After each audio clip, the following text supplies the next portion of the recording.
The white-haired man asks if the lady is offering to sleep in the same bed with the girl who may have come for his soul. He tells Nadia Balazit not to be mistaken, because he will never have anything to do with Balazit's daughter. The guy angrily tells the lady this, and then leaves, slamming the door. Nadia tells Glenn to wait. It is hard and painful for a pampered child to hear such cold words, but for the main character, it is a great happiness. She was so happy, the girl thanked the Marquis and asked him to keep his word. Nadia was an illegitimate child of the Balazit family. She had a very private life. The girl's sister took out all her anger and pain on her. The woman constantly mocked and humiliated her. The father constantly told the girl that she was doing all this for the family. The daughter was his puppet, whom he used in every possible way for the sake of the family. The main character's death was caused by her own fiancé. God must have thought her life was pathetic too. When the lady opened her eyes again, she returned to one of the days when she was 20. The girls gave her a new, second life. This time, she plans to destroy everyone who brought her to this. Nadia promises herself that she will live only for revenge. To begin with, pretending to be madly in love, she marries the Balazit family's longtime enemy, the Marquis of Winterfeld from the north. The girl thinks that since she is the daughter of his enemy, of course Glenn could not truly fall in love with her. The main character thought that everything turned out as she planned. Now the main character remembers how she walked along the corridor with her fiancé by the arm. The girl twisted her leg, and the guy helped her get there. The girl was worried about the pain in her leg, but something worried her more, and that was her husband, who was too close. In Nadia's head, moments are running through her mind when the Marquis was kind to her, and the girl assumes that the guy might have become interested in her. The great war between the kingdom and the demons, which lasted for many years, ended with the victory of the kingdom thanks to the efforts of one hero. People welcomed the savior who put an end to this war, and his name is Li Ji-ho. There is a more beautiful description for him: a warrior from another world, a dragon slayer, and also the groom of the abandoned woman from the Duchy of Balazit. When the girl married Lord Li Ji-ho, she didn't look very happy.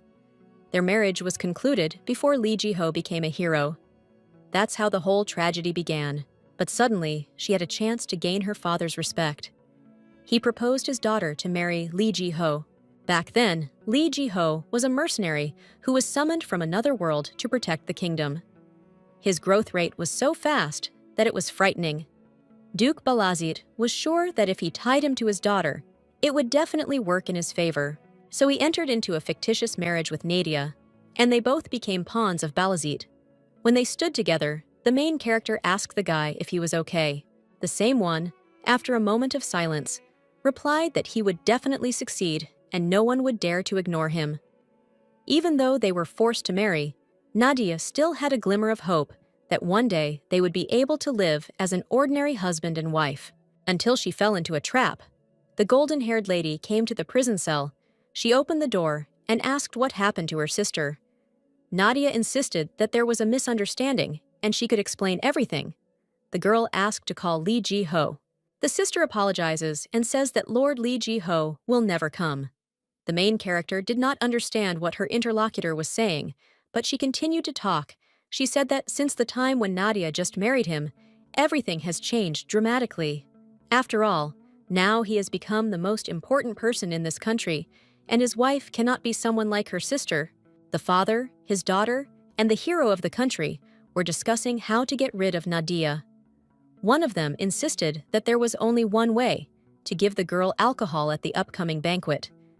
Usually, she is very careful, so it is necessary to add medicine so that she gets drunk. After that, they planned to put a hired man on her, and when she woke up, they would call people. The more witnesses, the better. When this happened, people immediately began to downplay this splash. They said that it was very indecent, and it was immediately obvious from the girl that she was the daughter of a concubine. They claimed that this was shameless. The stepsister asks the female lead if she knew that Lord Li Ji-ho had suggested this idea. Come to think of it, he never visited Nadia after that incident. The girl thought it was because he was disappointed in her, but in fact, he had planned everything himself. Even marrying her, the daughter of a concubine, he must have considered it discrimination against him. If the Lord had simply proposed a divorce, The main character would not have objected, because she was a simple pamphlet, and it was rather stupid to hope for anything. Her half-sister claims that his reputation would have suffered, because he was a hero of the war. Nadia asks if her sister came because she felt sorry for him. Now the guy has become a hero because of that. Karain does not let the girl finish her sentence and claims that she can say whatever she wants. This is her last chance, because this is all that is left for her. The golden-haired woman claps her hands and asks who will accept the one who was abandoned by her husband because of her affair with another man. Who can? The girl is an illegitimate child and will not be able to marry anyone except a simple worker. Therefore, she will help her sister only once. She says that her father wanted to let her stay, but Nadia decided to commit suicide out of shame. Two men attack the girl and try to put her into eternal sleep. The golden-haired lady claims that once the main character's name is tarnished by her shameless act, she will be remembered as a girl who knows the feeling of shame. Nadia thinks that she does not want to say goodbye to her life. Is she really going to end up like this? All her life, she did as her father said, was obedient. As a child, she always looked at her stepmother's reaction. She could not even breathe without her permission. Stepsister took away all the good things from her. And now the golden-haired lady bids farewell to her sister and says with a fake smile that she will miss her. In the end, the girl ended her life after living only 23 years. The main character thought that everything would end like this. But when she opened her eyes, she returned to one of the days when she was 20. Nadia noticed that there was no rope around her neck and wondered how she could have survived. In her dark mind, she definitely felt how the dark end of her life was enveloping her body. But the girl woke up completely healthy in her room, and everyone here looked the same as they did 3 years ago. She had another chance, a chance to take revenge on her selfish fiancé, her sister who laughed while she was being killed, and her father who used her and then got rid of her like some kind of trash. The main character stands near the mirror and thinks what other people would choose if they were given a second chance. Maybe they would want to live for love or live long in full health. The girl, after thinking a little, chooses revenge. The maid comes into Nadia's room and says that when she woke up, she should have rung the bell right away. Because of the brunette, she couldn't clean the room. She sees the girl touching her reflection in the mirror and says that if she touches the mirror with her hands, there will be stains on it. The maid pushes the main character away and starts wiping the mirror and angrily reproaching her mistress that she doesn't even know the simplest thing. Nadia was worried that it could all be a dream, but the girl really did return to the past somehow, because this maid was responsible for the cleanliness of her room before Karain killed her 3 years ago. In addition, on the day of the banquet, when the main character was captured, she slipped alcohol to her on Karain's orders. She drank it and lost consciousness. This is too suspicious to be called a coincidence. At that time, Nadia did not understand that this trap was deceived by the servant, but now everything is different. She will not fall for it again. She asked what kind of expression her mistress had on her face, whether she wanted to tell her something. The brunette thanks her for always cleaning her room and informs her that she will be leaving. The maid notices that the atmosphere has changed somehow. When Nadia leaves her room into the hallway, she is met by a maid. She claims that His Majesty the King has come to see the Duke, and the lady needs to prepare to meet His Majesty. The main character does not understand why the king has come to see her father. The girl says that it is just in time, and she will soon be ready. Nadia meets her father and claims that he called her. The Duke says that his daughter is very late. The girl says that she was getting ready in a hurry. She realizes that her father looks at her as if she were some kind of non-entity. In the past, she was afraid of this look and meekly submitted, trembling with fear. Such ceremonies are a long-standing tradition. At them, a married girl places a laurel wreath on the hero for whom the ceremony is being held. In other words, it is a declaration of love. The problem is that at this ceremony, one of those who receives the honor is a northerner, which means he is the worst enemy of the South. The girl understands that this is probably why the king wants to shift the focus to something else, allowing her to give the wreath to Li Ji-ho. They want to bind the lord to her through marriage. Even if the main character refuses, her father will not listen, but she needs a chance to free herself from her father and Li Ji-ho. The Duke and his daughter enter the room. The king insists that he was waiting for him and the Duke must know why he came to him. The man asks how he could know, since he does not have the ability to read minds. His Majesty comes to the topic and says that the Kalai Expeditionary Force demanded a triumphal ceremony. His interlocutor says that they deserve it, and it is worth doing as they ask. Kroll slams his hand on the table, causing tea to spill on the floor, and claims that the problem is not that. But who is in this force? One of the leaders with the greatest merits is their worst enemy from the north, the Marquis of Winterfell. At this ceremony, he will receive much attention. Then the Northerners may think too much of themselves. His Highness asks how one can speak so calmly of such things. The Duke claims that he doesn't have to worry about it, because he will shift the focus of the ceremony to something else. He has a plan to tie the hands of the Northerners. The king immediately asks Togo to tell him about it quickly. The main character is surprised how the man took everything her father said seriously, without hesitation. No wonder the Northerners are unhappy. The Duke claims that he will bind the Marquise in marriage. The king must use his authority and order him to marry. His bride must be the daughter of a noble from the south. Then they can prevent him from allying with someone from the north. Hearing this, Nadia recalled that after she and Li Jiho became husband and wife, as a reward for the success of the expedition, the Marquis of Winterfell also got married. Of course, his bride was a girl from the family that his father introduced to the king. According to rumors, she cried constantly because of the Duke's cruelty and eventually ran away. The main character felt sorry for the girl, who became just a puppet of her father's plans. The brunette realizes that if she is this girl now, she will be able to avoid marriage with the Lord and revenge. But she cannot be reckless. It is too early to talk about it. Exist claims that this is a good idea and asks who will voluntarily give him their daughter. The Duke assumes that the king does not believe in the loyalty of his servants. For the sake of the country, people will certainly give up their daughter. Nadia realizes that this is her chance. She turns to His Highness and asks for forgiveness. The girl says that she would like to tell him something. The king allows the main character to speak. Her father asks how she dares to butt into the conversation. But the girl ignores this and says that if they need someone who will have to go to the enemy camp in the north, then she can do it. The Duke is a little taken aback by this answer. He clenches his fist.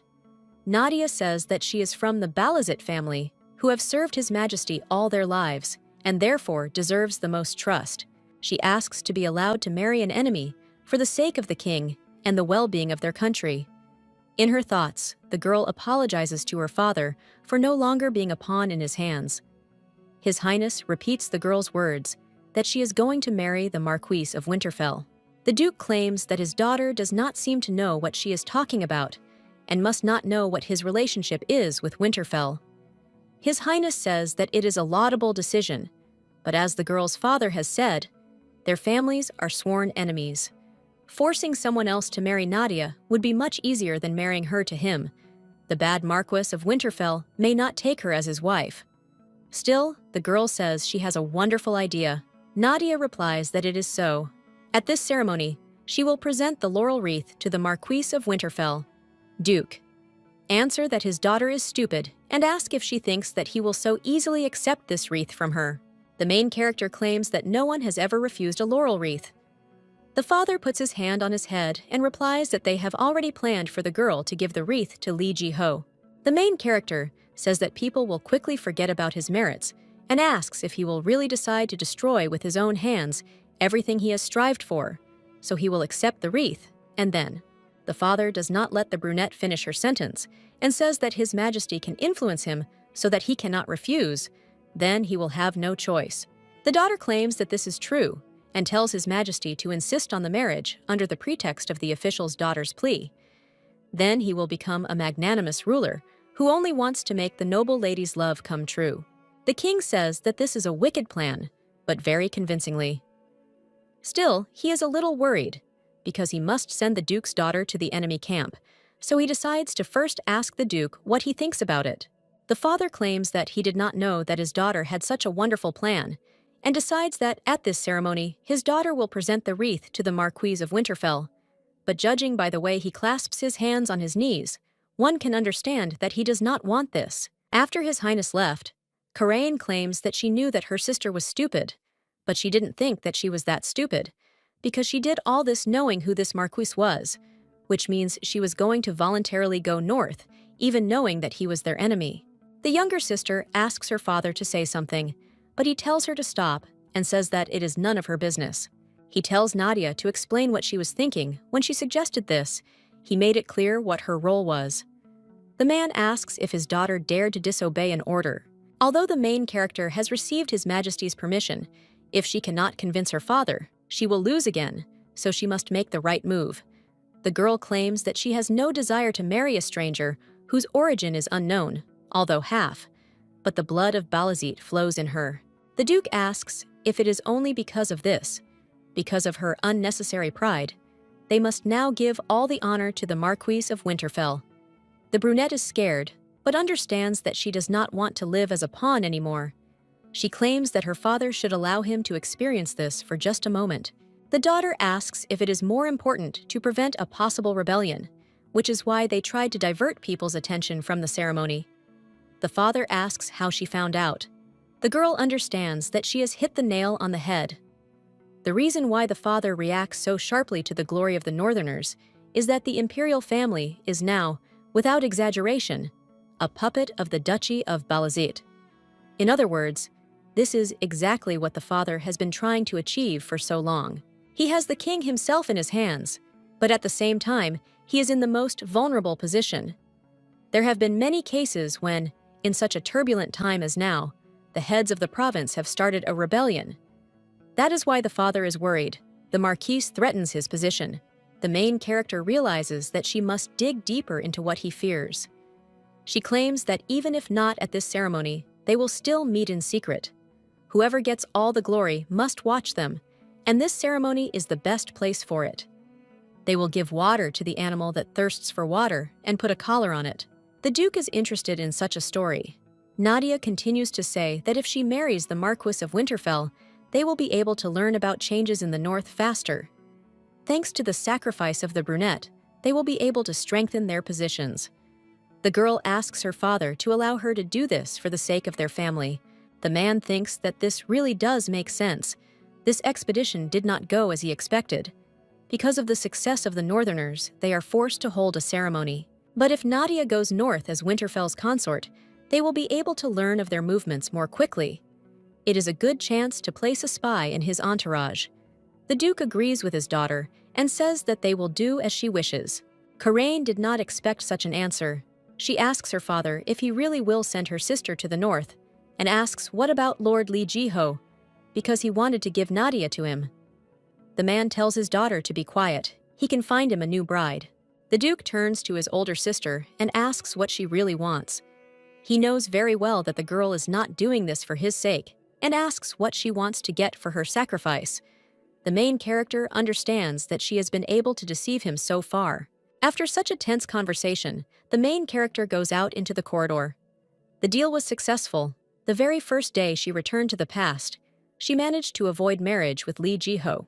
Nadia looks out the window and sees a maid screaming that she is guilty and begs to believe her. The head maid orders her to be quiet and asks how she dared to touch her mistress's things. The maid, captured by the knights, looks at her mistress and screams that she did not steal anything. She begs the main character to do something, but the brunette doesn't seem too worried about it, because it was she who set up the maid. In the morning, the main character took the jewelry from the box and attached it to the maid's dress. She understands that the puppet Karen was kicked out. She was given a chance to cope with everything on her own. Although Nadia is still far from revenge, she needs to write out further plans in detail. While she was making plans on how to destroy the Duchy of Balazit, it was time for the ceremony. The servant informs the Marquise that the preparations for the ceremony are complete and asks him to lead the detachment because they are leaving. Flower petals were flying everywhere as part of the congratulations to the detachment on their victory. Watching the soldiers march in formation, the people joyfully greeted them. The main character understands that everything is exactly the same as in her past life, starting from the clothes and jewelry that she is wearing now, ending with the places where everyone is sitting. If the girl had not interfered, everything would have gone as in her past life. The younger sister looks at her jewelry in Nadia's hands and asks what her sister will do if a crack appears on her pendant. She claims that she borrowed it because it was her father's order that once the ceremony was over, the girl should put it back. The main character thinks about how Karain claimed that she borrowed her mother's jewelry, but she does not have the strength to answer her. Previously, the brunette always tried to please her, but now she does not care about her younger sister, because she will definitely run away from there. The Duke raises his hand and orders them to stop. Because the troop will arrive soon, he tells his daughter to get ready, try not to screw up, and hand the wreath to Glen of Winterfell with dignity. There was only one thing that distinguished the ceremony from the past life from today's. The main character to whom she hands the wreath was the Marquis Glen of Winterfell. The king has declared that he will grant glory to the knights for their deeds. They reply that it is an honor for them. His Highness claims to have heard that Winterfell's services were especially high in this expedition. It warms his heart to hear this. The Marquis apologizes and says that the rumors are exaggerated. The king tells him to cast aside modesty. Looking at him, he remembers the previous ruler of Winterfell. He was also an outstanding knight. The man claims that Glyan Winterfell's loyalty is worthy of praise, and if his father, chained to his bed, learned of his exploits, he would certainly be pleased. The Marquis does not answer. The main character understands that the most painful topic for the Marquis of Winterfell is connected with his father, but His Highness still spoke about it. The king says that he should reward the boy's family for their loyalty, but he says that it is enough for them that His Highness knows about it. The ruler says that young people are very serious at this time. By order of the king, the official ceremony began. His Highness announced that today they were all gathered here to congratulate the heroes on their victory in the Kalia expedition. Immediately after this, the greeting of families began, and the Duke of Balasith was the first to meet the Marquis of Glen. He congratulated the young lord of Winterfell and extended his hand. The boy replied that he had inherited the title and was now a marquis. Glen claims that if the Duke's memory fails him, he should leave his post and rest. The man moves his hand back a little and says that he was mistaken, but even though Glen became a marquis at such a young age, he still lacks a lot. Glen asks what could be difficult for a man in his prime. The Duke says that the guy is not really like the previous marquis in his ardor. Then he gasps and says that we are talking about a man who had an accident and he is truly sorry. It is time to hand over the gifts prepared for the heroes. Nadia comes out with a bouquet and is happy that it is finally her turn. The girl holds the wreath in her thin hands and heads towards the knights. The Marquis understands why his enemy happily agreed to hold the ceremony. He decided to change the essence of the ceremony. Then, the owner of that wreath must be Li Ji-ho. After all, everyone knows that her father supports him. Glen thinks that originally this ceremony was only for himself, so he should just let it go quietly. Come to think of it, this expedition took longer than he thought. The Marquis guesses that there must be a lot of work back home. It would be nice if they paid them enough as a reward. Glen opens his eyes and sees Nadia with a laurel wreath in front of him. He does not understand why Balazit's daughter is standing in front of him. He thinks that the girl is nervous because of the large number of people. Marquis leans towards the female lead and whispers that she made a mistake due to excitement. He points his finger at the black-haired guy standing behind him, claiming that it is Li Ji-ho. Glen suggests that the girl slowly walk in that direction, and everyone will turn a blind eye to her small mistake due to excitement. But Nadia doesn't budge. She claims she wasn't mistaken. The Marquis asks the girl what she's talking about. The brunette says that the Marquis of Winterfell has been on her mind for a long time. She hands the guy a laurel wreath and asks him to accept it. The crowd starts gossiping, but the girl continues to say that she fell in love with Glen at first sight, as soon as she saw and felt that he was the one who could take care of her for the rest of her life. The head of Winterfell did not expect this at all. He leans towards the lady and asks if she knows what it means when an adult girl hands a wreath to a man. The main character understands that the guy is much ruder than they say about him. Nadia assures that she knows, and now she confesses her love. His Majesty turns to the Marquis of Winterfell. He claims that the beautiful lady is waiting and asks why the guy is silent. Glen says he doesn't deserve this wreath and he can't accept it. He has no idea what's going on, but the guy doesn't like it. He can't fall for it. The main character was prepared for such a reaction because he will not accept it so easily. She apologizes to the Marquise in advance and thinks that it will also be beneficial for him to marry her. The girl understands that there is nothing to be done, and she will have to push a little. The brunette grabs the man by the sleeve and says that if he is worried that she is the daughter of a concubine, he can just accept the wreath and not worry about her. Nadia is planned to first arouse pity among the people, and she succeeds. The Marquise turns to the main character and asks what she is talking about. But the pillars are immediately heard indignant why the Marquise does not accept the wreath. The commoners claim that he makes the young lady disgrace herself. They ask if he is making up for the anger at this young lady because of disagreements with the Duke. The people call on the guy to accept the sincere love of Lady Balazit. The Marquis understands that his enemies wanted to destroy the ceremony with his own hands. The guy grabs the bouquet and claims that this is a long conversation and they will continue later. He turns around and leaves with a laurel wreath. The main character understands that she succeeded. She sighs with relief because she was able to change the future. The Duke and his daughters go to the carriage. He claims that Nadia is great. It was worth it. To see Glenn's confused face, he has no choice but to accept the offer. The eldest daughter smiles and replies that he does not have to thank her. Suddenly, someone's scream is heard. It's Lord Li Ji-ho. He screams that he urgently needs to talk to the Duke. The man asks what's wrong and claims that the guy must be tired after all this time. He wonders why the Lord doesn't go and rest. Li Ji-ho says that he urgently needs to ask the Duke something. The guy heard that Lady Nadia was supposed to give him a wreath at today's ceremony and asks what happened. The main character looks at her father and wonders if he told him in advance. The Duke understands what the guy is talking about and claims that it happened because it was urgent, so he could not inform Li Ji-ho. The man apologizes and says that he will find a more suitable match for the Lord, so he should not be upset. Well, the guy cries out that he did not come to the man to look for a new bride. He wants to know why the Duke changed his plans. The blonde replies that there was a reason, and this is not the place to talk about it. The Lord cries out, "Does the Duke think this is too much?" Before he joined the army, a similar incident happened. The father screams, pointing at the boy, "What does he want now?" Because the ceremony has already taken place.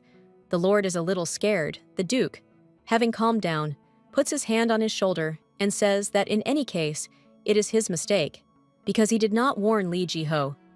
He asks Togo to believe that he will make amends and compensate for this. The blonde asks if the boy understands what he is talking about. The Lord says that he understands and agrees with the man. After that, the Duke climbs into the carriage and calls his daughters. The main character notices the look of her husband in a past life. The girl does not understand why he has such an expression on his face, although now she does not care. Now she does not care, because the first one who betrayed her was he. The Marquis returned to his mansion. Now he is sitting at his desk and thinking about something. He sighs. The servant turns to his master and says that he heard that everyone at the market is talking about the ceremony that took place. A lady who was rarely seen confessed her love to the Marquis. The guy assures that his master must somehow react to this, otherwise he will be forced to marry. Glenn, closing his eyes, covering his face with his hand and saying that it is too late, he orders his servant to read the letter lying on the table. The guy notices that this letter is from the royal family. After reading it, the servant understands that although it is veiled, they are telling the Marquis to marry. Glenn says that this is true, and if he continues to refuse, they will regard it as disobedience to the king's order. The guy screams that this is too much and asks why they are doing this to his master. "Because take this expedition," the Marquis meekly agreed. "What else do they need?" The servant claims that besides, their army lands pay taxes steadily, but even so, the government still doubts Glenn. The Marquis assumes that it was the Duke of Balasith who did this, because he wants to catch him in rebellion. The northern territory where Winterfell is located was not always part of the kingdom. It was subjugated 100 years ago. The north and the south, which differed both in culture and in many other ways, could not easily befriend each other. The northern army protected the border in the north from monsters, which ensured safety and fertility to the south. But the southerners, looking at this, considered the northerners wild and scary. So the previous Marquis and Marchioness of Winterfell got into an accident because of someone's conspiracy, and the Duke of Balasith is the one most under suspicion. From there, the Duke hands the Marquis of Winterfell a laurel wreath. Glenn says that there are two reasons why they want this marriage to happen. First, to prevent the Northerners from creating an alliance through marriage. And secondly, send spies into the enemy camp. The servant says that this is a great way to find out about a possible rebellion before anyone else. And also Lord Li Jiho. According to the people at the ceremony, Lady Nadia was supposed to give the wreath to him. They say he was terribly surprised by what happened. Glenn asks if it was meant for him. The servant replies that yes, he also heard that Lady Nadia and Lord Li Jiho secretly promised to unite hearts and lives. It seems that the plan regarding Lord Jiho was hastily changed. I remember they didn't tell me about it. The Marquis looks at the laurel wreath and realizes that he was right about it being for the brunette. He claims that he will have to do as His Majesty wants, otherwise they will have a good reason to attack. The servant says that the girl is the Duke's daughter. Glenn tells the guy not to worry, because no matter how much you look at it, Nadia is just a beautiful daughter of a duke. She will not be able to do anything on foreign soil without a single ally. He doubts that the girl will endure the cold attitude of the servants for at least a week, because it cannot be otherwise. She herself will want to return home, and the Marquis will have nothing to do with it. As a result, the Winterfell and Balicet families were united. The wedding was held in Winterfell and the betrothal in the capital. After they quickly sorted out these minor matters, a banquet was held at Balicet Manor to celebrate the new family. The nobles who had mocked the main character continued to gossip and said that she had neither shame nor conscience. The girl's father enjoyed what was happening, but now Nadia had no time to pay attention to them. The brunette invited the Marquise to dance. She must correspond to the image of a noblewoman in love, who, burning with love, looks at only one person. The girl felt something at the ceremony. The Marquis of Winterfell became even more wary of the Balicet family. The main character realizes that she first needs to show him that she is not dangerous.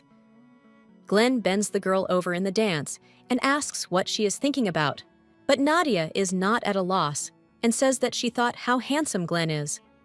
The Marquis says that the girl calls him by his name, although they are not close at all. He tells the girl to call him Marquis of Winterfell. The main character agrees, but at the end, she specifically adds Glenn. The guy lets go of the girl's hands and says that he even wonders if she will be able to smile as brightly in the north. He leaves the main character alone, and everyone around starts gossiping. Someone says that the girl is a poor thing and asks why she fell in love with a northerner. Others say that she can't lift her head from shame. Nadia is happy. The guy has finally left. Vienna can no longer force a smile. The brunette goes out onto the balcony and thinks how difficult it is. Her whole body is cramping from forcing herself to smile all day. Someone calls the main character. It's Li Jiho. He finally found a girl. Nadia asks what's wrong and wonders why he came.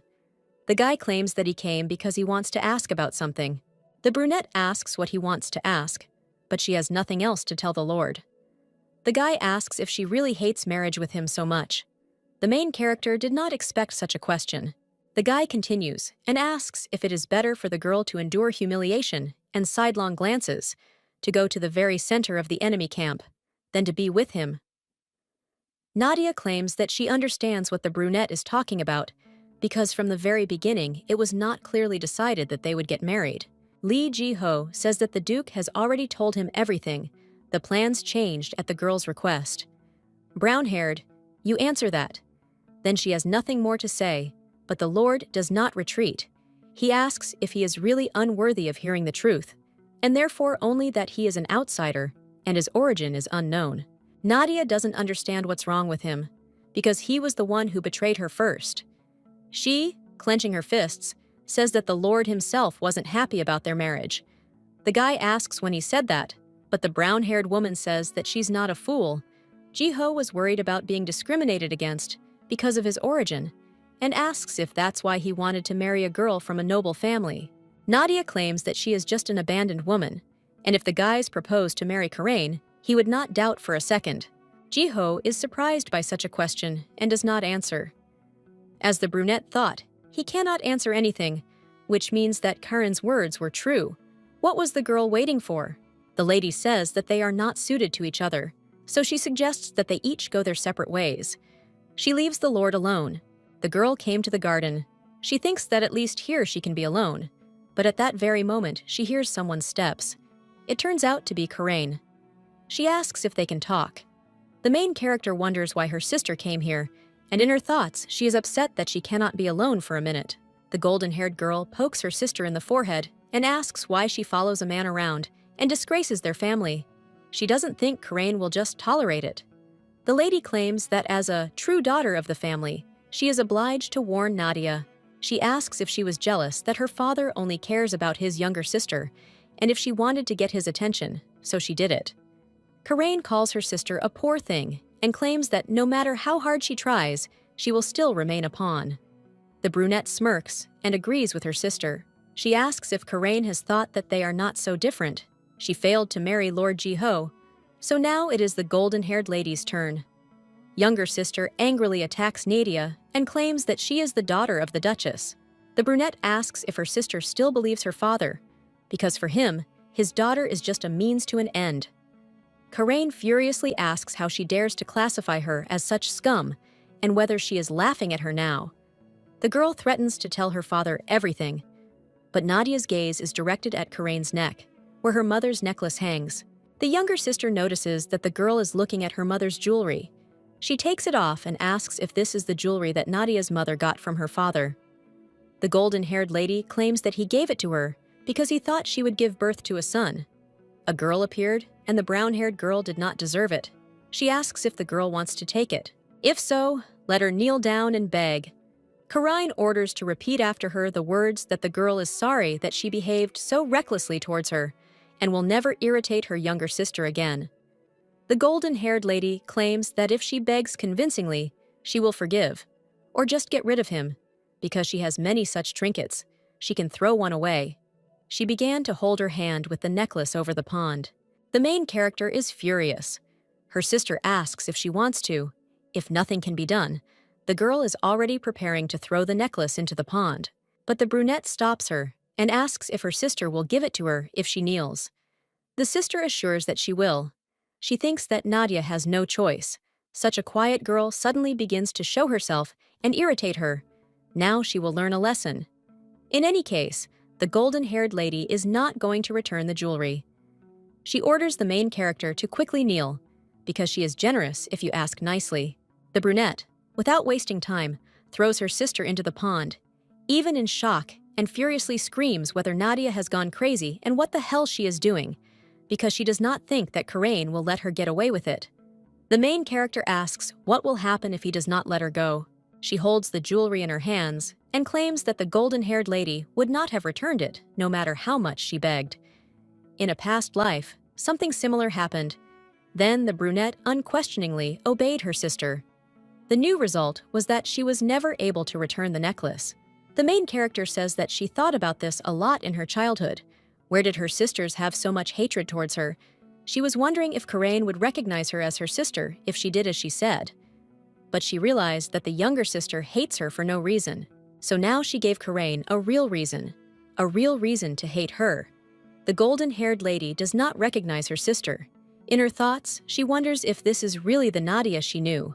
The girl gets goosebumps. Her sister is like a different person. People came running to the screams. They started shouting that the person was in the water, and they needed to quickly bring something to cover her. One of the guys puts his jacket on the lady and asks if she is okay. The Duke runs out into the street and asks what the noise his daughters are making in the middle of the night is about. Karain immediately throws herself into her father's arms with tears in her eyes. She screams that it's all that dirty girl and points to Nadia. She thinks that her sister has come to an end. The Duke asks if it is true. Karain is sure that the girls will not leave because she has evidence. But the main character only laughs at such words. She covers her mouth with her hands so that no one notices.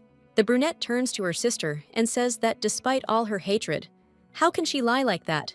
She did not listen to her and still went to the edge, and she said that it was dangerous there. Nadia claims that she was only trying to pull her out of there and asks if her sister is afraid that they will think badly of her, but her lie disgraces their family more. The golden-haired lady claims that it was Nadia. Her sister threatened her with her mother's necklace, and the girl pushed her. Some of the people start whispering about threats. They say that since she threatened with a necklace, it means she has a bad character. They ponder why the family heirloom of the mother of the first daughter is with the second, and wonder if she is loved more in the duchy. Karain says that this is not so and tries to justify himself, but the Duke puts his hand on her shoulder and says that she is cold. She had better go back to the restroom before she catches a cold. He thinks that if he leaves this matter, rumors will spread among the rumors. The golden-haired lady is indignant that this is unfair.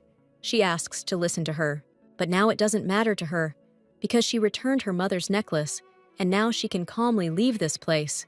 The Marquis and his knights are in the forest, near the Winterfell lands. One of the knights calls his master. Glenn claims that he is too noisy and should return to his place. Fabian tells the Marquis not to be like that. He will only ask a few things and return. Although this is a figurative question.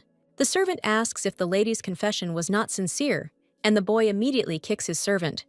The Marquis says that if the boy is going to continue talking such nonsense, then he should get lost. Fabian says that he also knows that she is deceiving his master, but looking at her face during the ceremony, it seemed to him that she was sincere, and the boy is not particularly sure that she was lying. Glenn tells his servant not to trust appearances. Nadia is the daughter of a duke. She can stab him in the back at any moment. He suggests Fabian just look at her devotion. He wonders if it is really to help their family in difficult times, or if the girl plans to just spy on them. The knight understands that his master is right. The Marquis says that if the guy understood, then let him return to his place, because he is the girl's guard and must be careful. If she has a problem, it will become a headache. Fabian returns to the carriage. He thinks that he is glad he is with her after hearing this. This worries him even more. The main character looks out of the carriage and tells her escort that she wanted to talk to him, but the knight disappeared, so she had to wait. Fabian almost faints from this. He says that he had a small matter, and he himself hopes that the girl did not hear their conversation. Nadia says that she heard that the guy appointed her as a guard and asks what his name is. The servant says that his name is Fabian Knox. The brunette compliments him, saying that it is a beautiful name. The guy looks away and thanks his mistress. The girl looks at Fabian and claims that, as she thought, the guy is awkward with her. The knight realizes he was too obvious. The main character claims that she understands, because everyone knows that the Balazit and Winterfell families are enemies. Nadia assures that her feelings for the Marquis are real. Fabian no longer knows who to believe. He remembers Glenn's words about not judging by appearances. The knight waves his hands and says that he is simply very shy. The guy asks if his mistress's mother is in the north for the first time and offers to tell about the north while they are driving. The brunette thanks Fabian. She was bored. The main character thinks what a relief it is. It seems she managed to break through the barrier of the younger knight. After the story, Nadia falls asleep. The girl wakes up from a knock on the window. Opening the window, she sees her knight. He invites the lady to go out for a while, because they arrived at the Winterfell mansion. But the main character does not let her finish the sentence and says that everything is fine. She understands. The maid is shocked by such an answer. She asks again what her mistress said. Nadia argues that as long as she is with Glenn, it doesn't matter what the size of the wedding is. She smiles warmly and says that besides, she is now a marchioness, so she must think about her people. A woman addresses the brunette. She says that since the girl thinks so, she can be calm. The lady hopes that Nadia will always think so. The main character greets Lady Grace. Grace Ground is Glenn Winterfell's aunt. The previous marchioness has already died, and the previous marquise is bedridden, so now she is the oldest lady in this family. The woman claims that this dress suits Nadia very well. She says that when Glenn sees her, who will go crazy? The main character thanks the lady and says that she would be glad. The lady with silver hair approaches the girl and takes a lock of her hair in her hand. She tells Nadia that because of her father, Glenn is even rude to her, but assures her that there is nothing to worry about because the brunette is so beautiful that in time Glenn will open his heart to her. The lady says that she will help, and the main character needs to focus only on opening his soul.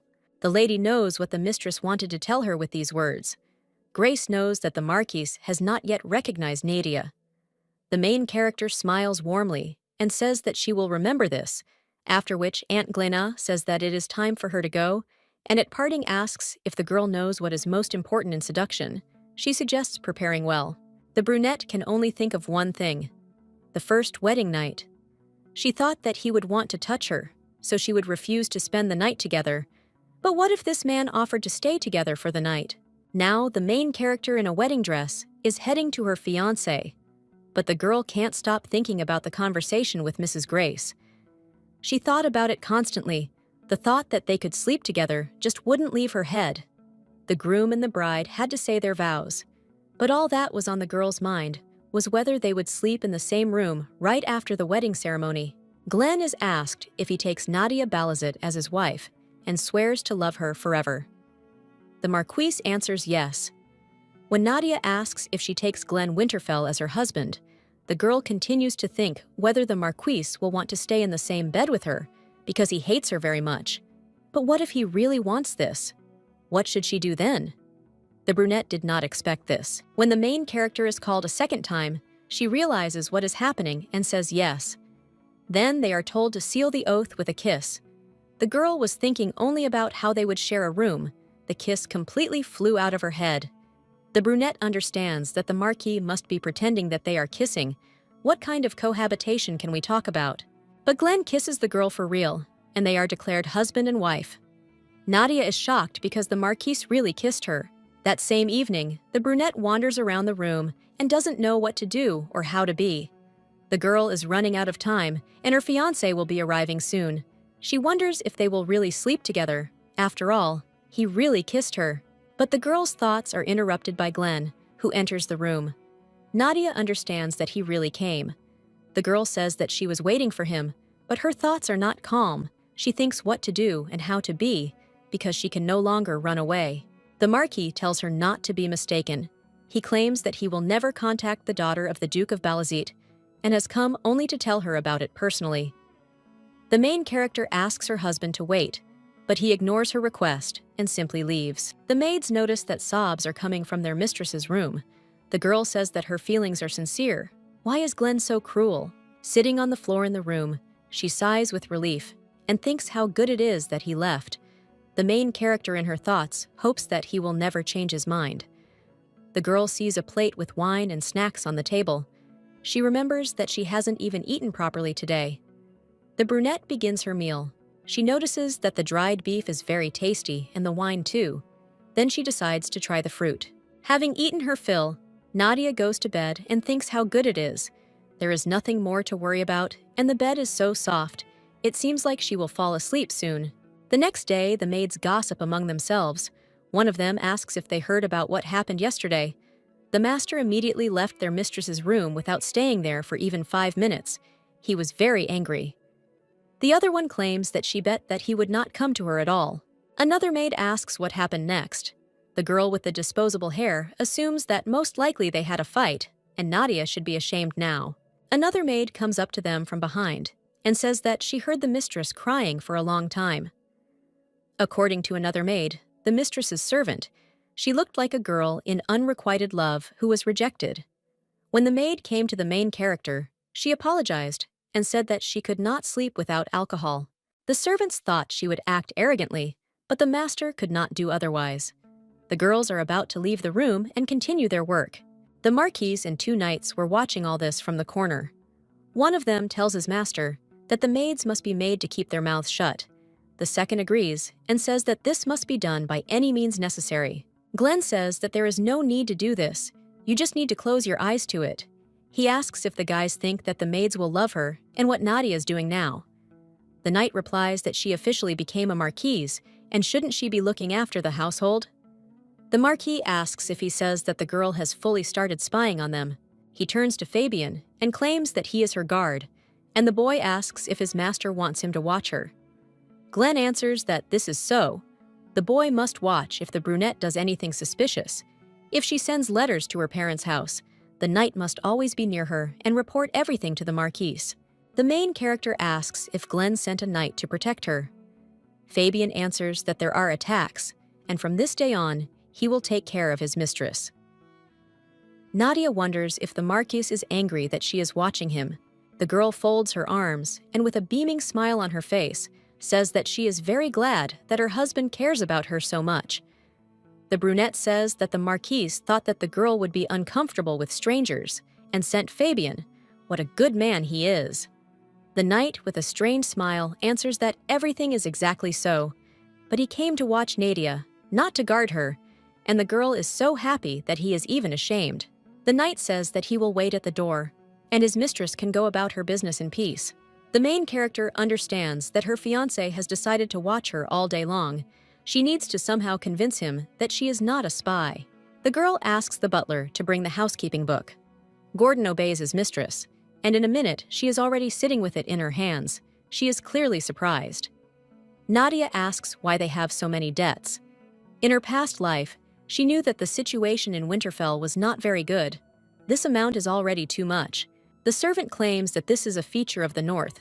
Every few years they are attacked by a wave of monsters. Their land is very depleted, so there are no resources, and no attractions either. Nadia asks if they don't get a reward from the king every year for killing monsters, and what the money goes towards. The butler replies that thanks to that money, they were able to hold out until today, and also recently, the Marquise took part in the Kalia expedition. The brunette claims that this is why they can no longer participate in expeditions. She did not even know that war requires so much money. The servant claims that they did not want to take part in this, but someone demanded that they fulfill their duty. Gordon realizes what he just said. The main character asks if he means someone like her father. The girl throws her head back in her chair and thinks that in any case she prepared a plan to make money. But she did not think that the amount of debt was so large. She is interested in how the Marquis of Winterfell paid off his debts in his past life. The butler claims that he has a good solution, because now she has also become part of the Winterfell family. He asks to be allowed to speak frankly, and I claim that such difficult times for her new family, if the girl uses the dowry to pay off debts, will she not help with this? The brunette thought why he so easily gave her the seal from the warehouse. It means he wants to test her, asking to resolve financial problems. Gordon asks if the Marquise would not be pleased if she helped. However, Nadia says that it is impossible. The butler asks his mistress to think again. The main character asks him to understand that she is not saying this because she does not want to help the Winterfell family. Looking at the expense book, it is clear that every year the debt is slowly growing. Earlier, the servant said that the reason is the peculiarity of the North. So the dowry of the Duke's daughter will not solve this issue in the long term. In the end, the debt will appear again and will grow. The butler doesn't know what to answer to this. After a couple of seconds, he tries to straighten up and asks if the situation for their lands isn't hopeless now. The brunette slaps her hand on the table and claims that they will correct the peculiarity of their territory. The servant does not understand what his mistress is talking about, and she begins to tell how to achieve this. When the knight returns to the Marquise, Glenn asks if his wife said she couldn't use a single coin from her dowry. Fabian claims that this is not true, repeating the words of the main character, that rather than pay off the debt right now, it is better to start increasing the dowry. The other knights say that the guy is naive and believes Nadia, because she only seems good. One of the knights cries out that, whatever the case, she said she would not give her dowry. Fabian says that the girl looked serious when she spoke about the financial situation of the lands. He asks his master if he is sick of trusting such a slow-witted person to spy on my wife. Another, pressing his colleague with his hand, says how poor their youngest is. Glenn tells them all to return to their places because they are making too much noise. The main character is walking along the corridor at this time. She sees that there are a lot of things to do. Cobwebs are hanging in the corners of the estate, and the statues are sprinkled. Someone's screams tear the brunette out of her thoughts. One man screams, "Doesn't the butler know how long they've been waiting?" Gordon tries to calm them down. Having gone down a little lower, the lady asks her servant what is going on here. One of the guests asks if this is the daughter of the Duke of Balazit. Nadia asks them to call her Marchioness of Winterfell. The man apologizes for being late and says he is Shylock. The other claims he is Wayne of the Northern Traders Alliance. The woman behind also introduces herself. She says her name is Katerina, and we are from the trading firm of Kreta. The main character says that they should leave formalities and say what they were talking about here. Shylock says that in that case, they can tell her something. He shouts for the lady to give them the money. The day of repayment of the funds borrowed by the Marquise will soon come. Nadia is shocked, but the guy continues to shout. He says that he heard the girl brought with her an impressive dowry. If she says that she will not be able to pay her debts this time, they will take the wind-shaded plane that was left as collateral. The main character, I understand that this is the only fertile land in this depleted territory. She remembered how the Marquis paid off his debts in his past life. He simply gave them this land. The girl asks, when the day of repayment of the debts will come, Gordon answers that it will happen in 3 months. The brunette understands that if the plane is taken away, the Winterfell family will become completely poor. No matter how powerful the army the Marquis seed, or whether he had the finances, he would not be able to become the leader who united the North. Nadia asks to give them 2 more months. If they postpone the repayment of the debt, for 2 more months she will resolve this issue.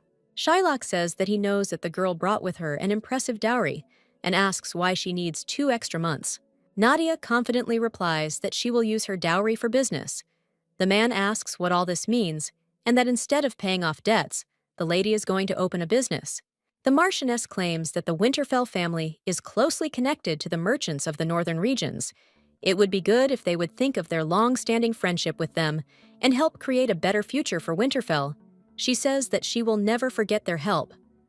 Of course, if the business fails, they will take back the land they left as collateral. The merchants understand that then they have nothing to lose. Shylock claps and claims that he admires the lady's wisdom. He is ready to give an answer right now, but he needs to discuss it with other merchants. He asks if the girl will wait. The main game and does not say that she is ready to wait as long as necessary. The merchant bows and thanks. He says that he will definitely give an answer that she will like. With an evil grin on his face, he leaves the estate. The man wonders if the business of the girl, who lived her whole life without knowing troubles, will be crowned with success. He is already making plans on how to take possession of the best land. Nadia sighs with relief because they are finally gone. The butler asks what business his mistress was talking about, because if they lose the plane, the lady assures Gordon that there is nothing to worry about. They will return the money as planned. The servant asks why the extra time. The girl replies that she just wanted to talk to him about it. She orders the butler to invite to the mansion everyone who wants to postpone the day of repayment of the debt. She will need to buy something from them. Gordon doesn't understand what his mistress wants to buy.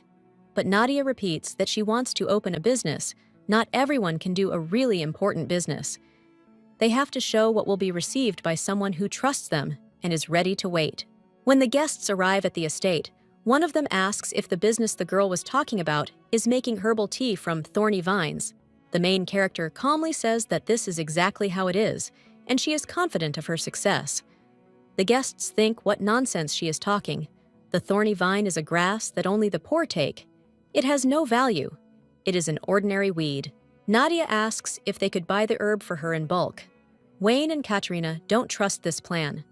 The man says that the price of the herb is quite low, but if the girl wants to buy in market volumes, she will need some capital. And will she have it? The brunette claims that she plans to use her dowry. Wayne chokes on his tea when he hears that the girl is going to buy weeds with that money.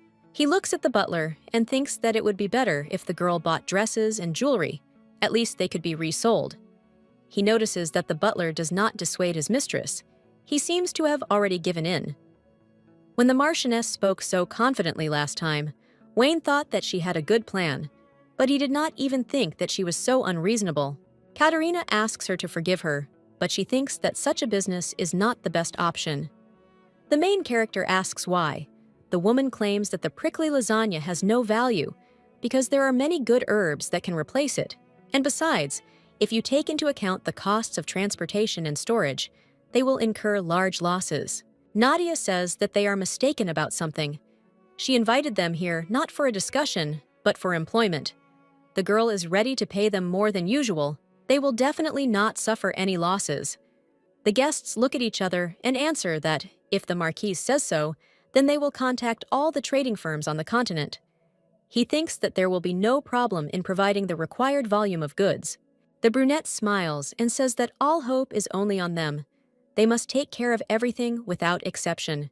2 months later, Grace comes to the Marquise's room, says that she heard that Nadia hasn't taken care of anything yet, except for her useless grass, and asks if Glenn will continue to watch her do this nonsense. The Marquis claims that she started this business with money from her dowry, and he has no right to interfere with her.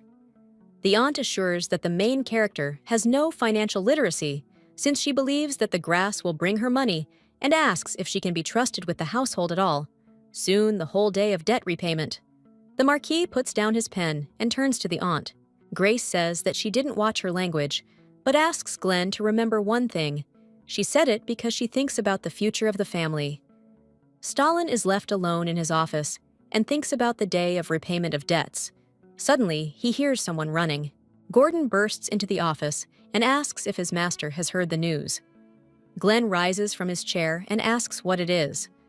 The butler, breathing heavily as he runs, says that they are saved and will not have to give up the plane. He claims that all this is thanks to the lady.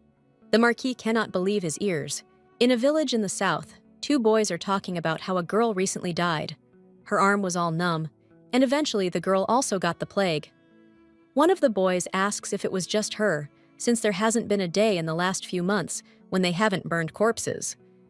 It's not just their village that is suffering, but all the lands in the kingdom, starting from the southern territories. He asks when they will find a cure.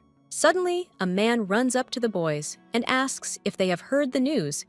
Because they have finally found a cure for the plague, it is tea made from the herbs of the thorny vine. They say that it can cure you. The merchants, having heard this news, immediately decided to stock up on the herbs from the thorny vine, but someone has already bought everything. Now the main character looks at the villagers who are buying thorny vines.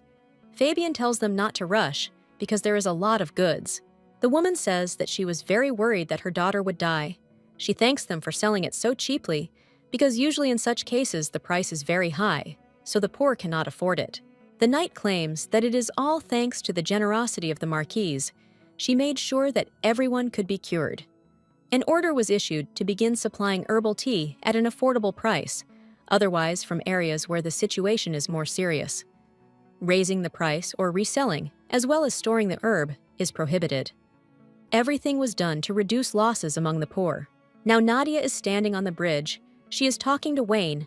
The man tells the lady about his worries, that the southern territories will think that they deliberately monopolized all the medicine in the north so that the epidemic would flourish there. The Marchioness assures that the likelihood of this is small. First of all, it was not Winterfell that bought up all the vine, the author says, standing in front of her. In addition, the girl is the daughter of the Duke of Balazit from the south. The thorny vine grass was sold faster than expected.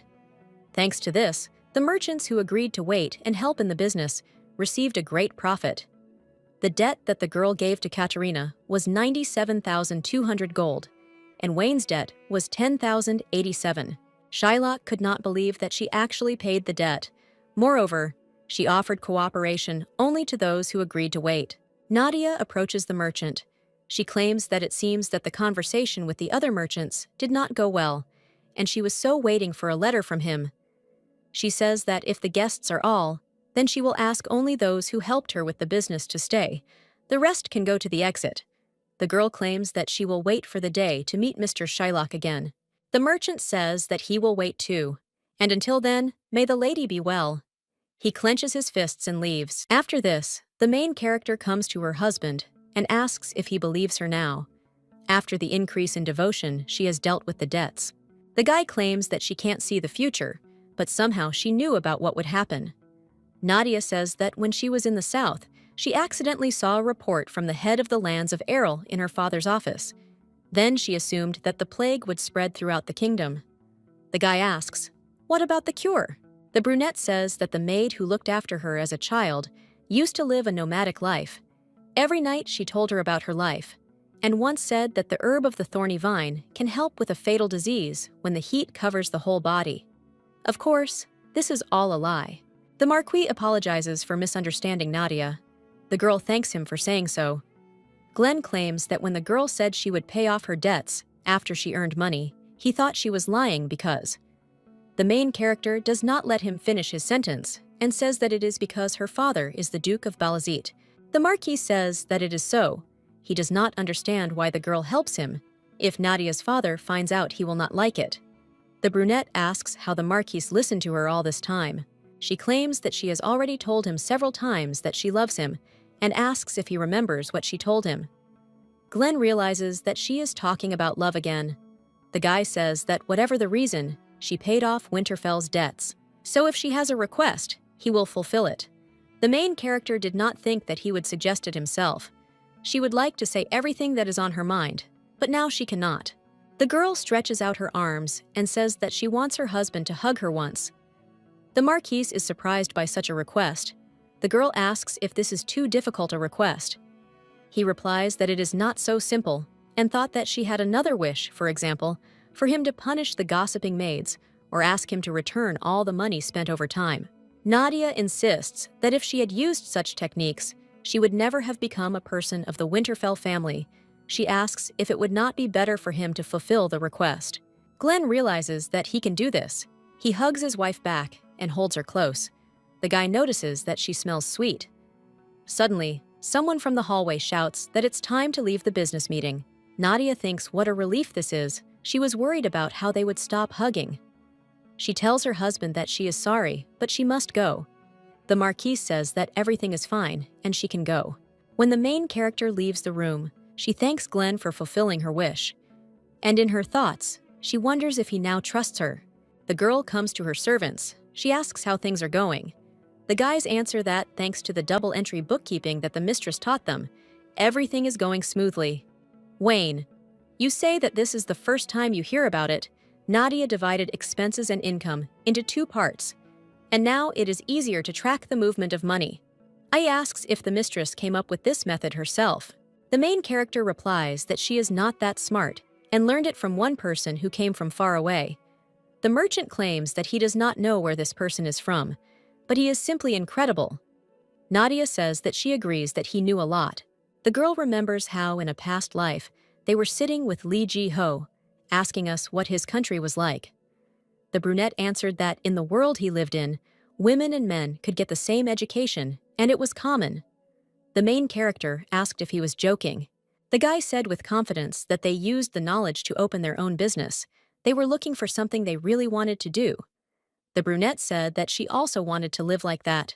Li Ji-ho put his hand on hers and said that she was very smart, and that he felt sorry for her for living in her father's shadow all her life. He claimed that he wanted her to have a chance to reveal all her talents. Nadia remembers that every time they met, he told her something new. Thanks to him, she was able to think more broadly. This helped her when she returned to the past and began to make plans. But despite this, he abandoned the main character to climb to a higher place. Wayne says that the lady should be careful with Shylock because he is very cunning and greedy, so he will never give up so easily. Nadia says not to worry about it because they know who her father hates the most: those who do not pay taxes on time. The Duke sits in his office and orders an immediate tax audit of the merchants in the north and to find everything that is on them. When he allowed his daughter to use her dowry for her stupid business, he could not even imagine that she would succeed so much. The man thinks that something is wrong here, and how could this be a simple coincidence? He is already starting to think about betrayal. But the Duke brushes such thoughts away from himself, because how could she have learned about something that was unknown to him and come up with such a plan?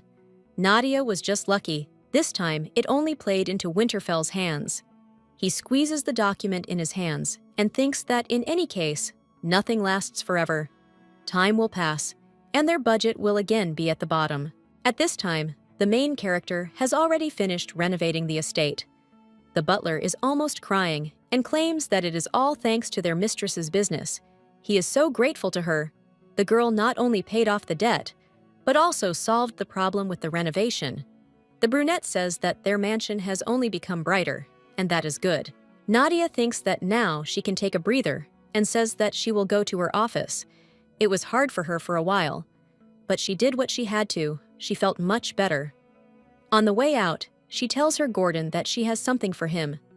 She points to a bag of money and says that it is a special reward for the best butler. He has put a lot of effort into building a household that did not exist. The servant claims that this is too much money for him and she should save this money for the future. But the main character claims that all this time their lands existed only thanks to the hard work of the servants. Efforts should be rewarded with dignity. The brunette says that revenge must have often been awkward in front of subordinates because of salary problems. Now he will be able to maintain his authority by paying them.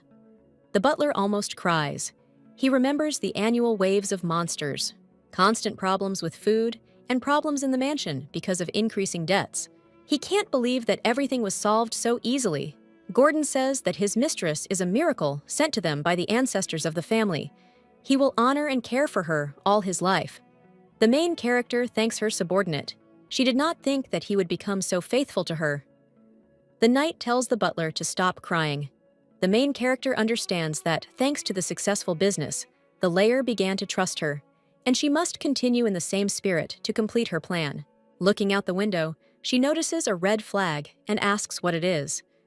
Fabian claims it is the speaker, since the flag is red, meaning the message is urgent. Nadia asks why they are so calm if it is an urgent message. Does he have any idea what happened? The guy says that a red flag at this time means there is a high probability that Count Alteo crossed the border. The county of Alteo is located south of Winterfell. It is not part of the Northern Commonwealth, nor of her father's alliance. It is the third force. The girl understands that relations between neighboring territories can be bad, but judging by the reaction of those two, they are clearly hiding something. The main character asks if by saying at that time they really meant that they do this every year. Apparently she hit the nail on the head. Winterfell has no money, no resources, and they also have crazy neighbors since they don't answer. Nadia sits with her husband. She says she heard news that their neighbors are encroaching on their territory. Glenn says that sometimes this happens, and the girl should not worry because he will be back soon. The brunette says that her husband is going to the battlefield. How can she not be worried? The Marquise looks at her coldly, but then sighs and thinks that it would be strange if she did not worry when her husband goes to war. This is a normal reaction. Fabian claims that his lady has nothing to worry about. The army of Winterfell is the strongest in the north and in the entire kingdom, and the master is the strongest warrior in the entire army. The low-grade soldiers of Alteo cannot be their rivals. Glenn orders his servant to be silent. The main character sees how confident he is and thinks that in that case she has nothing to worry about. Then maybe she should think about what territories to take from the enemies. Well, the girl suddenly comes to the realization that if they always win, then where are the lands? Winterfell, after all. Apart from the northern territories, she owns nothing else. The girl asks the knight if wars with Alteo happen often. He claims that this is true. Then the main character asks why they did not take the lands, because there were so many chances. Fabian does not know if it is possible to answer this question, but the Marquis says that it is because of the fortress. On the battlefield they win, but as soon as the enemies feel threatened, they hide in the Balong fortress. The knight says that his master is right, and they are too mean. He does not want to admit it, but Balong fortress is called a gift from heaven. After all, when their enemies hide there, they can't do anything. The knights don't come out, so they surrender and return. The guy sighs and says that most of Alteo's soldiers are mercenaries, but even that doesn't bother them. But they can't turn a blind eye to the fact that they are holding back their citizens who should be farming.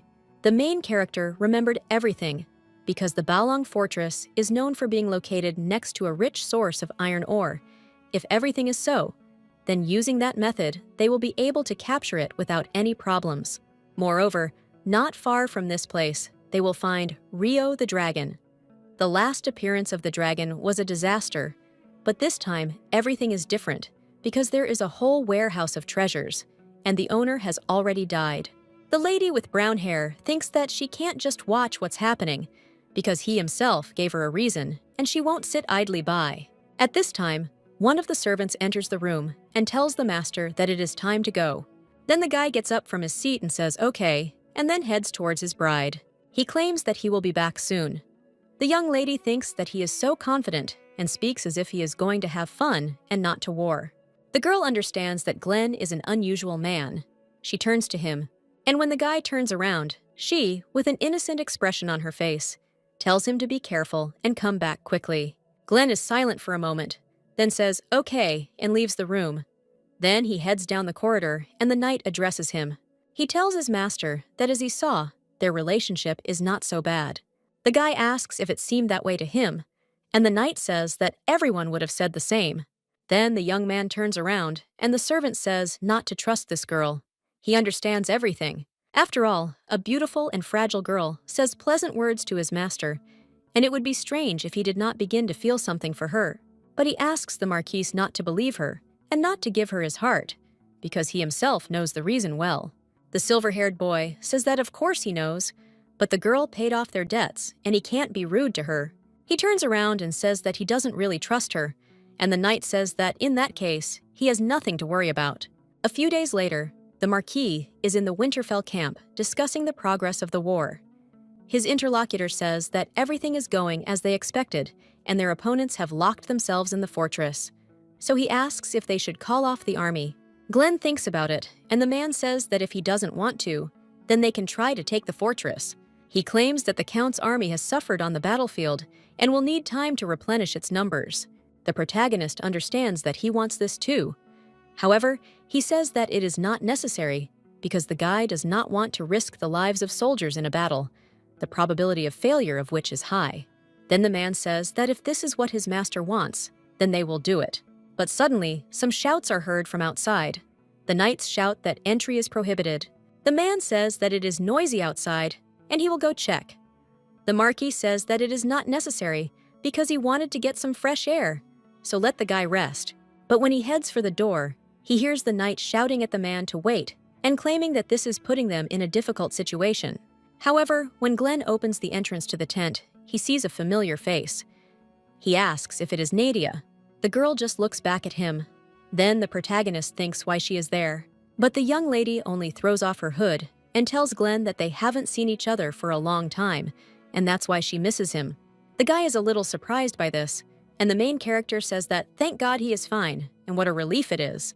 The young man thinks that maybe a couple of days ago, she wished him a safe journey. He understands that the war is going according to plan, and he was already thinking about returning home, so he has no idea what is going on in her head. The guy wonders if she could have come there out of concern for him, but then sighs and thinks that this can't be. Then he turns around and suggests going inside first. Then the young lady sits down at the table with a map, and Glenn asks why she came. His wife replies that she wrote a military request. The young man, shocked by this, asks what she is talking about. The young lady says she has found a way to take over Belong Fortress, but it seems they don't believe her. As the Marquis thought, she did not come there out of concern for him, but he thinks that this is something to be glad about. The guy puts his hand on his head and thinks that the fact that he even thought about it is already infuriating. The young man asks if she knows what a military request means in wartime, and the main character says that the price for a false report is execution, and she knows it. She also adds that she told the truth, so she has nothing to worry about. Then the man turns to her and says that, looking at her confidence, it seems that this method will bring them victory, so he offers to see how good the plan is. The main character thanks Lord Giscard, and she says that she will start then. She points to the map and says that there they should build a mountain in the west, and in another area in the north, they need to dig a cave. The mountain will be a trap, so it doesn't need to be built to the end, and the most important thing is the cave. They should place a lot of gunpowder, oil underground, and set everything on fire.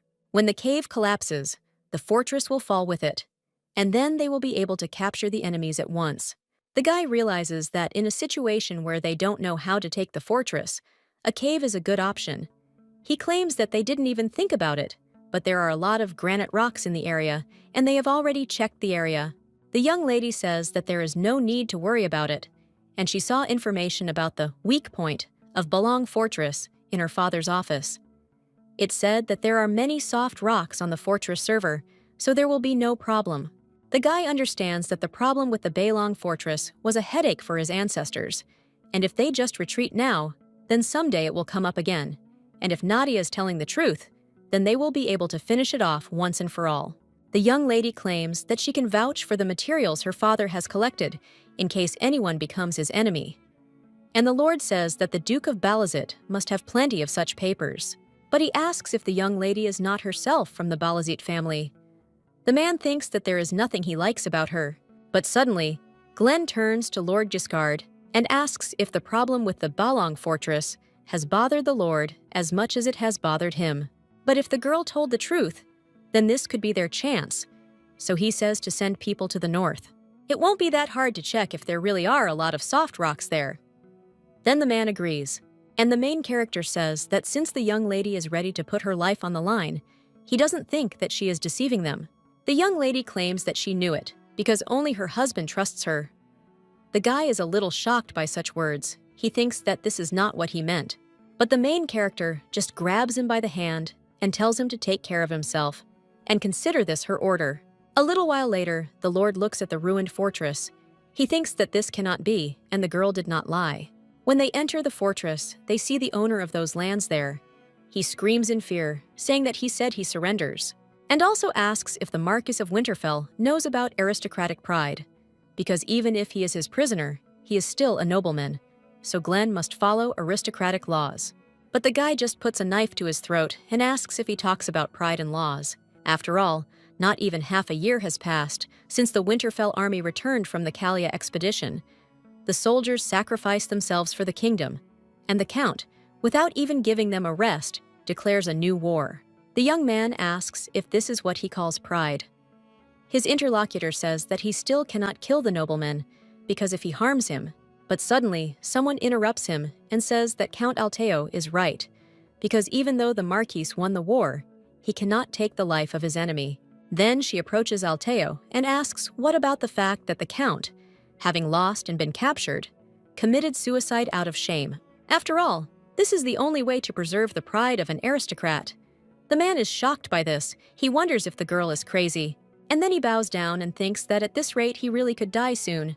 So he cries out to the guy to spare him, and if they let him live, he will give them all the riches. The young lady then hands him a non-aggression pact and says that if he signs it, they will spare his life. When the guy reads this, he gets shocked.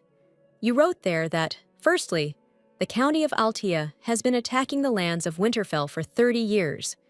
Secondly, as the losing side, they will pay 100,000 gold. And thirdly, the county of Altea will transfer all rights to the lands of the Rhine, including the fortress of Boulogne. After this, the young lady tells him not to even think about discussing the points, and then asks why he is sitting. And he claims that he had better sign quickly. After that, the Knights of Winterfell celebrate. One of them says that her soul has become lighter because they have finally sorted out this protracted war for territory, and the other claims that he is right. He asks if his friend saw the Count's expression when the girl took out the contract. The guy says that he couldn't even imagine that in the mountainous area it would be possible to find a loophole, and the one who suggested it was the lady. Lord Giscard listens to all this in silence, while the knights offer to drink to the lady. The main character thinks that first there was the thorny vine, and now the war, but the girl helped them with everything. At first he thought she only got close to him because she was sent to spy, but she is completely different. The young man asks the knight why he doesn't see Nadia, and he, chewing a piece of meat, says that the lady said that she was very tired and wanted to rest in her place. The young lady, meanwhile, is sitting in her room, thinking about how she can discreetly hint to the guy about the dragon's location. The first option is that she will say that she accidentally found it when she was passing by, but its habitat is deep in the mountains. Therefore, the main character thinks about the option that her ancestor appeared to her in a dream and told her about it. But the girl understands that this is not very impressive, but suddenly she hears someone knocking on the door. The young lady thinks that she is already warned that she is resting and does not understand who it could be, but she says to come in. It turns out to be the Marquis. The girl says that she thought he was celebrating with everyone. You ask what brought him there. Glenn asks if it wasn't thanks to her that they were able to win, and if she doesn't think it would be better to go out to the soldiers. The main character says that she thinks he's right. Then her husband extends his hand to her, and the young lady wonders whether he will accompany her and why he himself suggested it. The main character just calmly says that she's in trouble. The guy wonders what she's talking about, and the young lady just says with a smile that nothing and everything is fine. As they walk down the corridor, the guy claims that he heard from Fabian that she was tired and wanted to rest in the room, but it turns out the girl wasn't sleeping. The young lady says that if he's talking about that, then she couldn't sleep, thinking about new territories. After all, they finally got them, and of course, she had to think about how to use them. The guy says it like this, and the young lady continues, and says that the mine is of particular importance, because the production of iron ore will increase because of this. But suddenly, she stumbles and almost falls, but her husband immediately catches the girl. Then the young lady thanks him and says that it seems she relaxed too much because she could have stopped worrying about him and his safety. And she herself thinks that this is unexpected. Why did she twist her leg? But what is more important? That's why his face is so close. The main character says that he can let her go now. Then the guy does so and tells her to be careful. The lady with brown hair thinks that he first offers to walk her out. And now this. So it is noticeable that the atmosphere has changed somehow. When they enter the room with the knights, they are already completely drunk. One of them screams that the confused face of Count Alteo was so funny. The young lady understands that it is like a bazaar there. The knights, seeing that their mistress had arrived, were surprised and immediately began to sing for their mistress. The young lady smells the fumes coming from them and is greeted.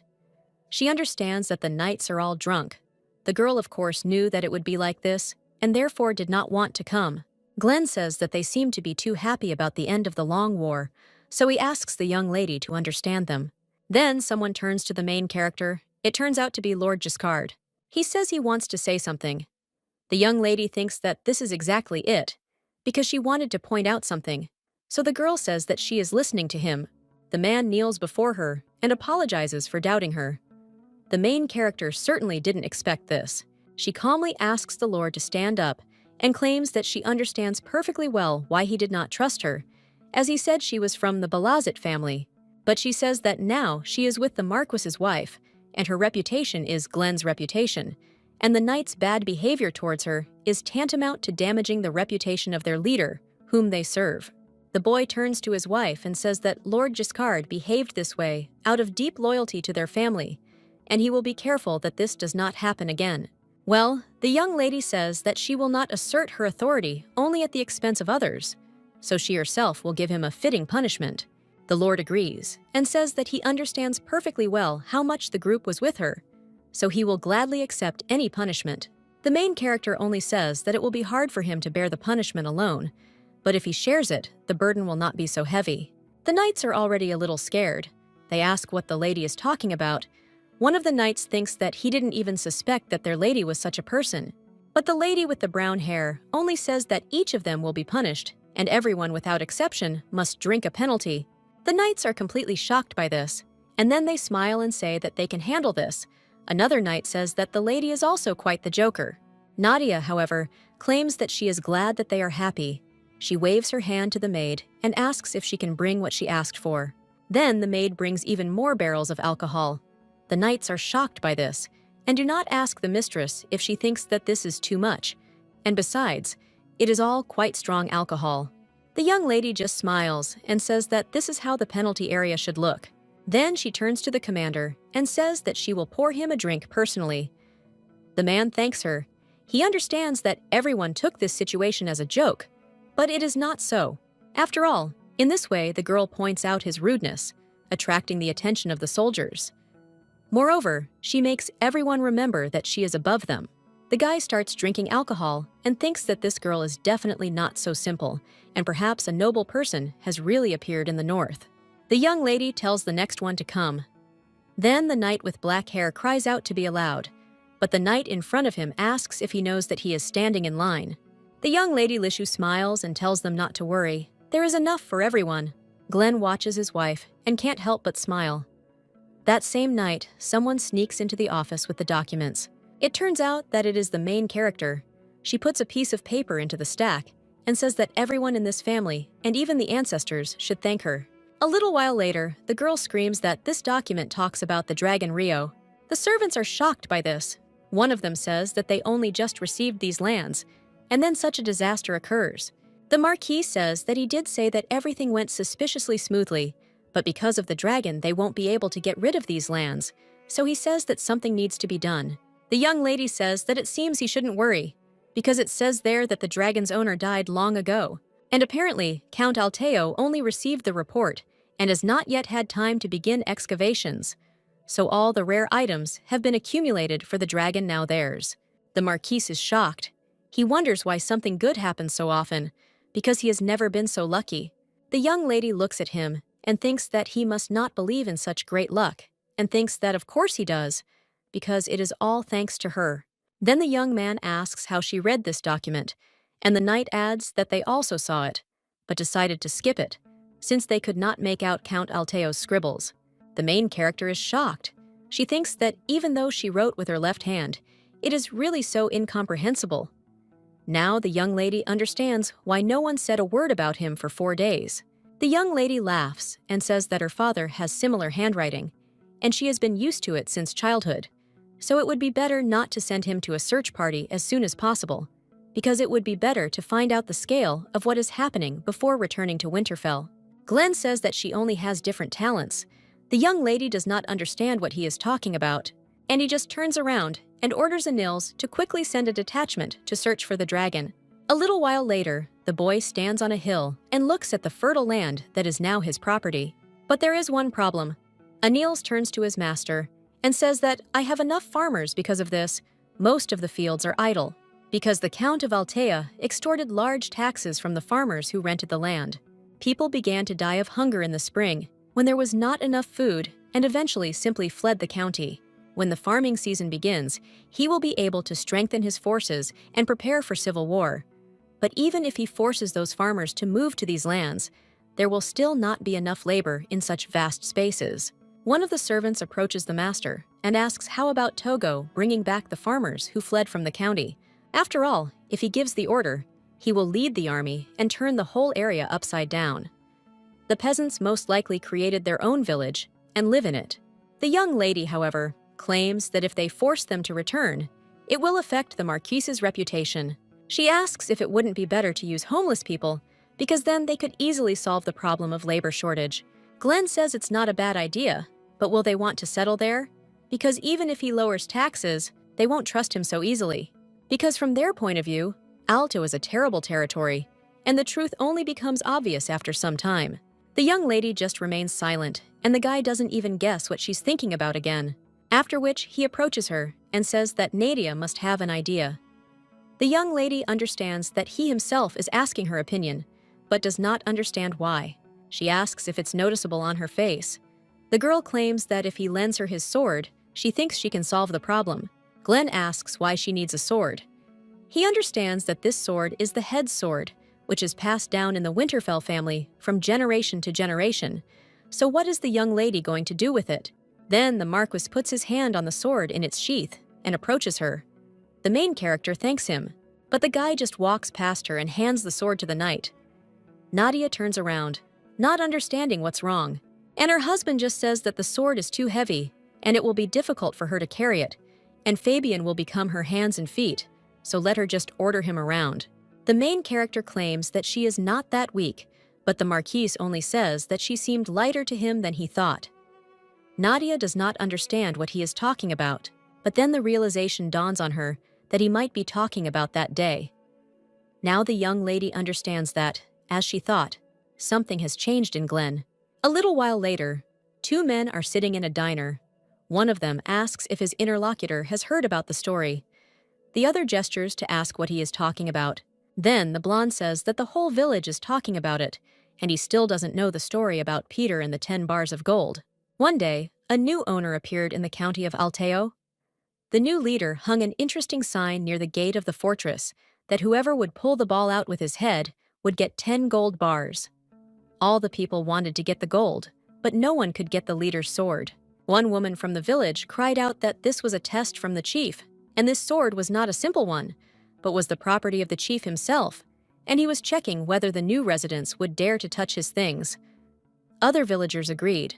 But that day, a brave young man appeared and cried out that he would try to pull out the chief's sword, after which he did so. Then one of the chief's servants came out to him. The villagers were a little agitated by this. They almost buried the young man. The lord approached him and asked if he was the one who pulled out the head's sword, and then told him to kneel down and accept the reward from the chief. It was a chest with 10 gold bars. The headman's promises was greatly rewarded and lived happily.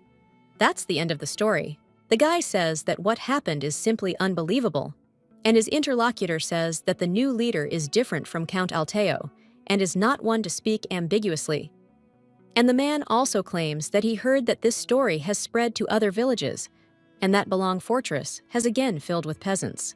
But suddenly, one of the guys screams and offers them a drink, because the new head promised to significantly reduce taxes, so this year they will live well. Everyone in that diner is overjoyed about this, and at that moment, servants run up to the main character. One of them claims that the head of the peasants is on his knees asking for permission to return. The second reports on the repair of the broken weapon. The brown-haired lady smiles and says, well.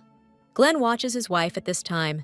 He thinks that the girl is so energetic, as if she is offended by her past life. He does not understand why she, sparing no effort, deals with the affairs of Winterfell. Although the young lady says that it is because of her love for him, then why is she not interested in him at all? At this time, one of the servants bursts into the room. He says that they finally found the diagram of the Balong fortress. When they look at the plan, the Marquis claims that the walls are very strong, and that the inside of the building resembles a labyrinth. He claims that the previous owner was very careful, and that this must have been how he protected himself from the invasion of strangers. The young lady understands that they were the strangers. She thinks that the Balong fortress is called the Iron Fortress, because there are many secret places inside, and perhaps in one of them lies the treasure hidden by Count Alteo, so everything needs to be checked. But, frankly speaking, they have a goal more important than treasures, because in the past, Alteo, together with the gnomes, sold high-quality steel items. These were materials, weapons, and even household items. The young lady understands that they would be of great help in the development of Winterfell. So now she thinks with the plan of the fortress that it seems all the secret rooms have been found. But unfortunately, there are no traces of the gnomes and even signs that they cooperated. Suddenly, the young lady bumps into her husband's back and asks for forgiveness because she was lost in thought. She asks Glenn what happened, but he only says that it's all a bit strange because the path is blocked, but there is a gap and the wall is a bit shabby. The guy looks at it and puts his hand on it. He thinks that maybe there is a passage behind it, and when he opens it, he sees a passage to the stairs inside. When the young lady goes there, she realizes that there is a room with the wall. No matter how much she looks, she does not see any difference, so she wonders how he knew. The knight says that this place is not on the map, and it is somehow suspicious, and Glenn suggests going down. When the main character goes down the stairs, she sees traces of red liquid on the walls, and when they finally get to the very bottom, they see a forge. Glenn wonders why Alteo hid it in a place like this. The main character looks at the weapons. She takes one of the daggers in her hands and understands that it is handmade.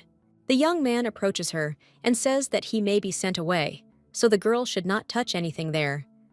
The young lady says that it is good and thanks for the advice. Glenn thinks that this is strange, and has Alteo's weapons always been of such high quality, because this dagger is much stronger and lighter than their weapons. The knight turns to his master and says that he hears some sounds behind the door, and they sound like the sounds of half-dead people. Then the Marquis approaches the door, and the young lady thinks that they have found a forge hidden in the dungeon and high-quality weapons. But what if there is something else behind this door? Glenn says he will check and orders the knight not to leave the lady. Fabian says that several days have passed since they took possession of the fortress. Are there really people left there? Well, what if they are not people, but ghosts?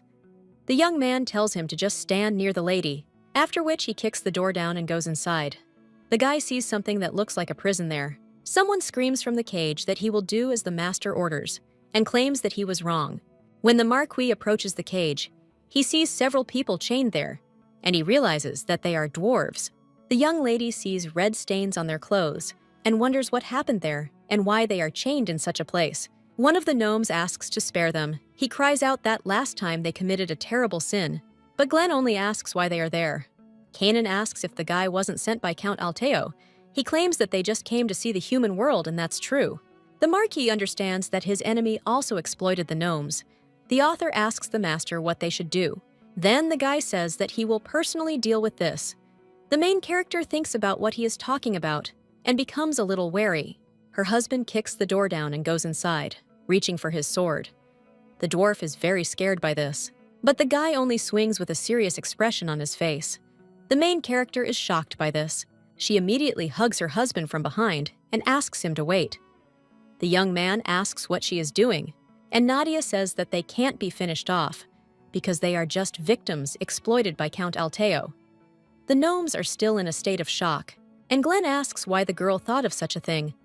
The young lady is shocked and asks if he wasn't going to do it, because if so, then why would he need a sword? But the guy swung his sword with such a serious face that how could he not think of the worst? The young man only cuts the chains and says that he wanted to free them. The Marquis then states that his name is Glenn, and he is the new head of the county, so the guy asks if they could tell what Alteo did to them. The gnome looks at him and says that they themselves did not expect that everything would turn out like this. They wanted to see the world, and in this world try to create new things using resources and their skills.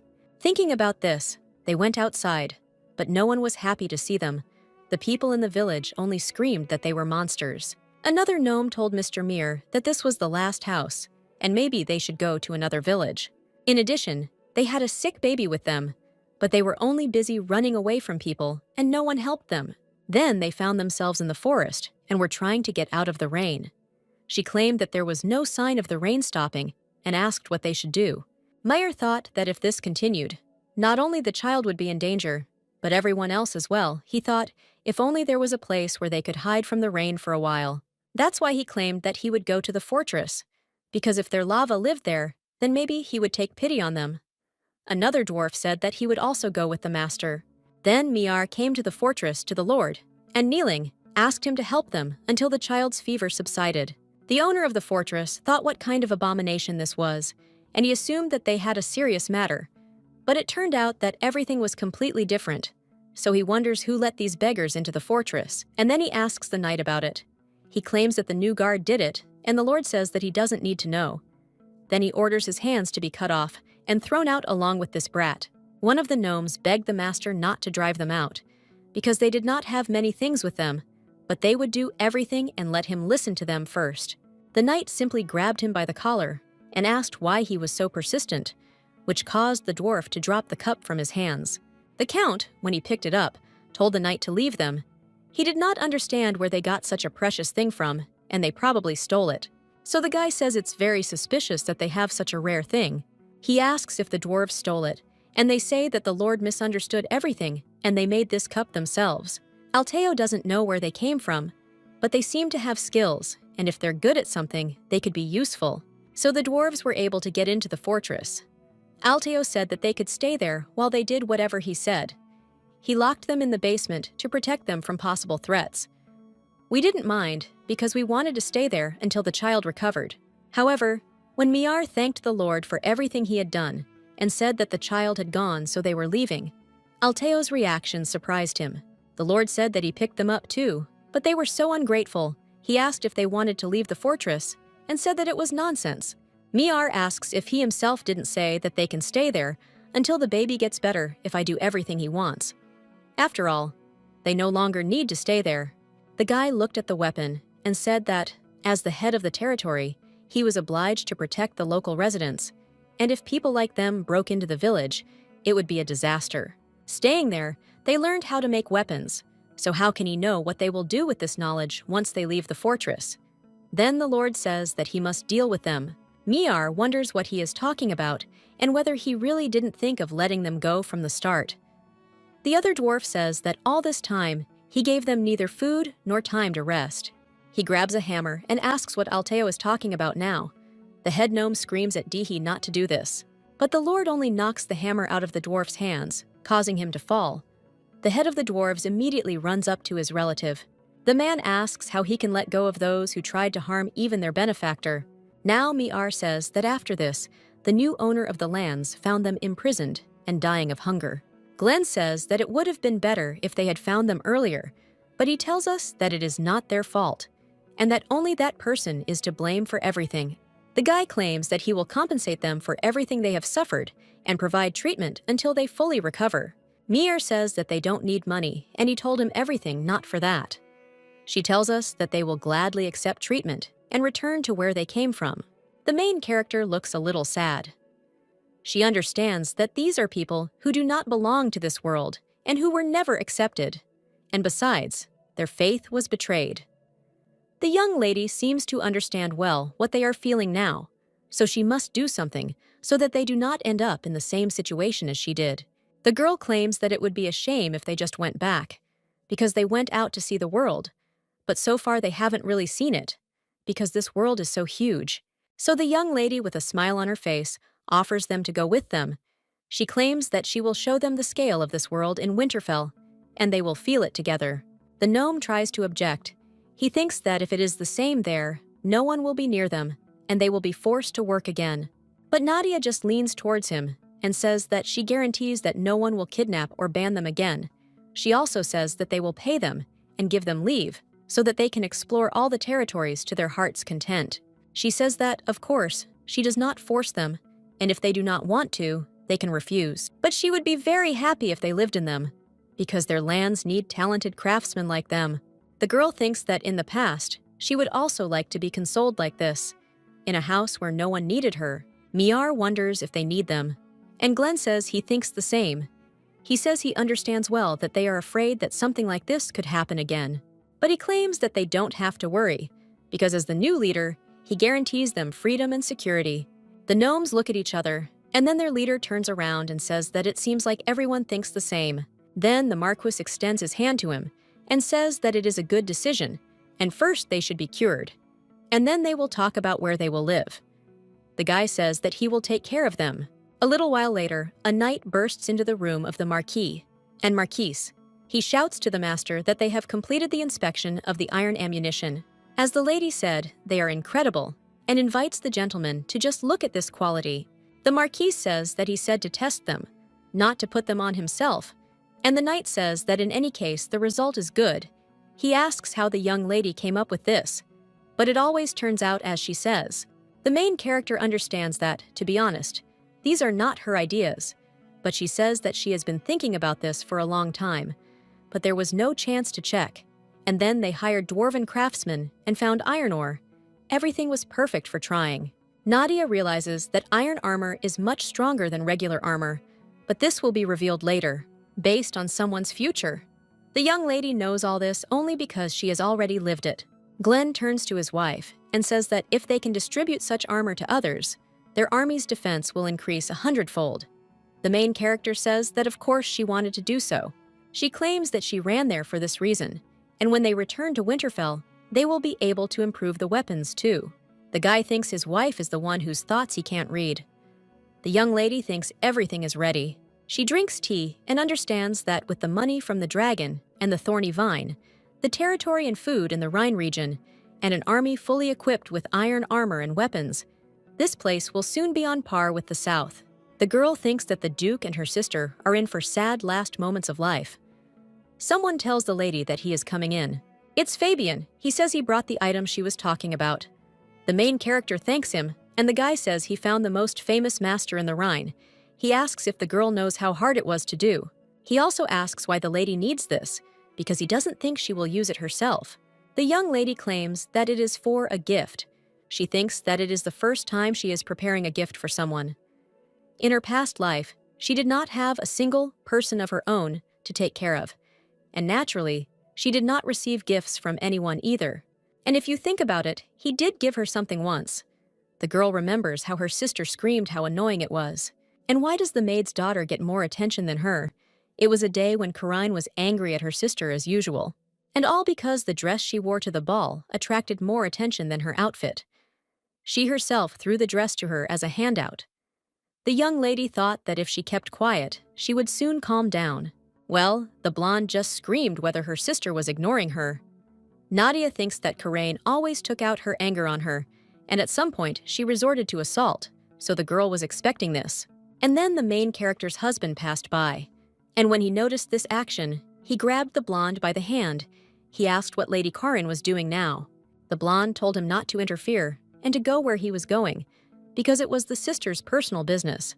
The brunette asks if it is personal, and then turns to the young lady and says that then he too might have a personal matter with her, after which he takes the main character by the hand and says that he needs Lady Nadia. The lady with brown hair did not understand what was happening and told Lord Jiho to wait, but he only continued to lead her along. The blonde was left alone in the room, and this couple went to the restaurant. Jiho claimed that red suits Nadia very well. The main character thanked him. She thought he had suddenly given her a new dress and invited her to dinner. Although they were married, even when they bumped into each other, they didn't really talk to each other. The guy just says that this place is popular among lovers and asks if the young lady has ever been there. Nadia said that she was always sitting at home and did not have the opportunity, and now she understands why there are so many people there. The young man points to the food and says that he talks too much, so he'll let the girl try it before it gets cold. The main character agrees, and when he tries the dish, he thinks how delicious it is. The brunette says he is glad, because TV series always said that the most important thing on the first date is food. The young lady asks what he is talking about and suggests that he eat quickly, and she wonders what TV series he is talking about.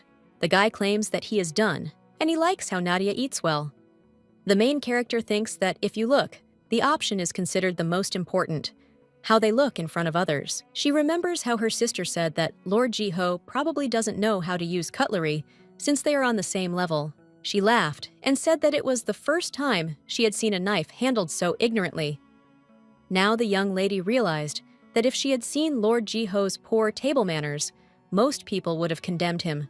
The brown-haired man says that perhaps her question will seem rude, but she wonders if she can ask it anyway. The Lord says that of course she can. Then the main character says that he is not used to table etiquette. She says that she did not want to spoil his mood, and he just came from another world, so she thought that this could happen. The guy clenches his fist and says that everything is correct. He claims that no one was watching him in his house, so he ate as he pleased. But apparently, when others see him eating, they make fun of not only him, but also the young lady. The main character is a little shocked by this.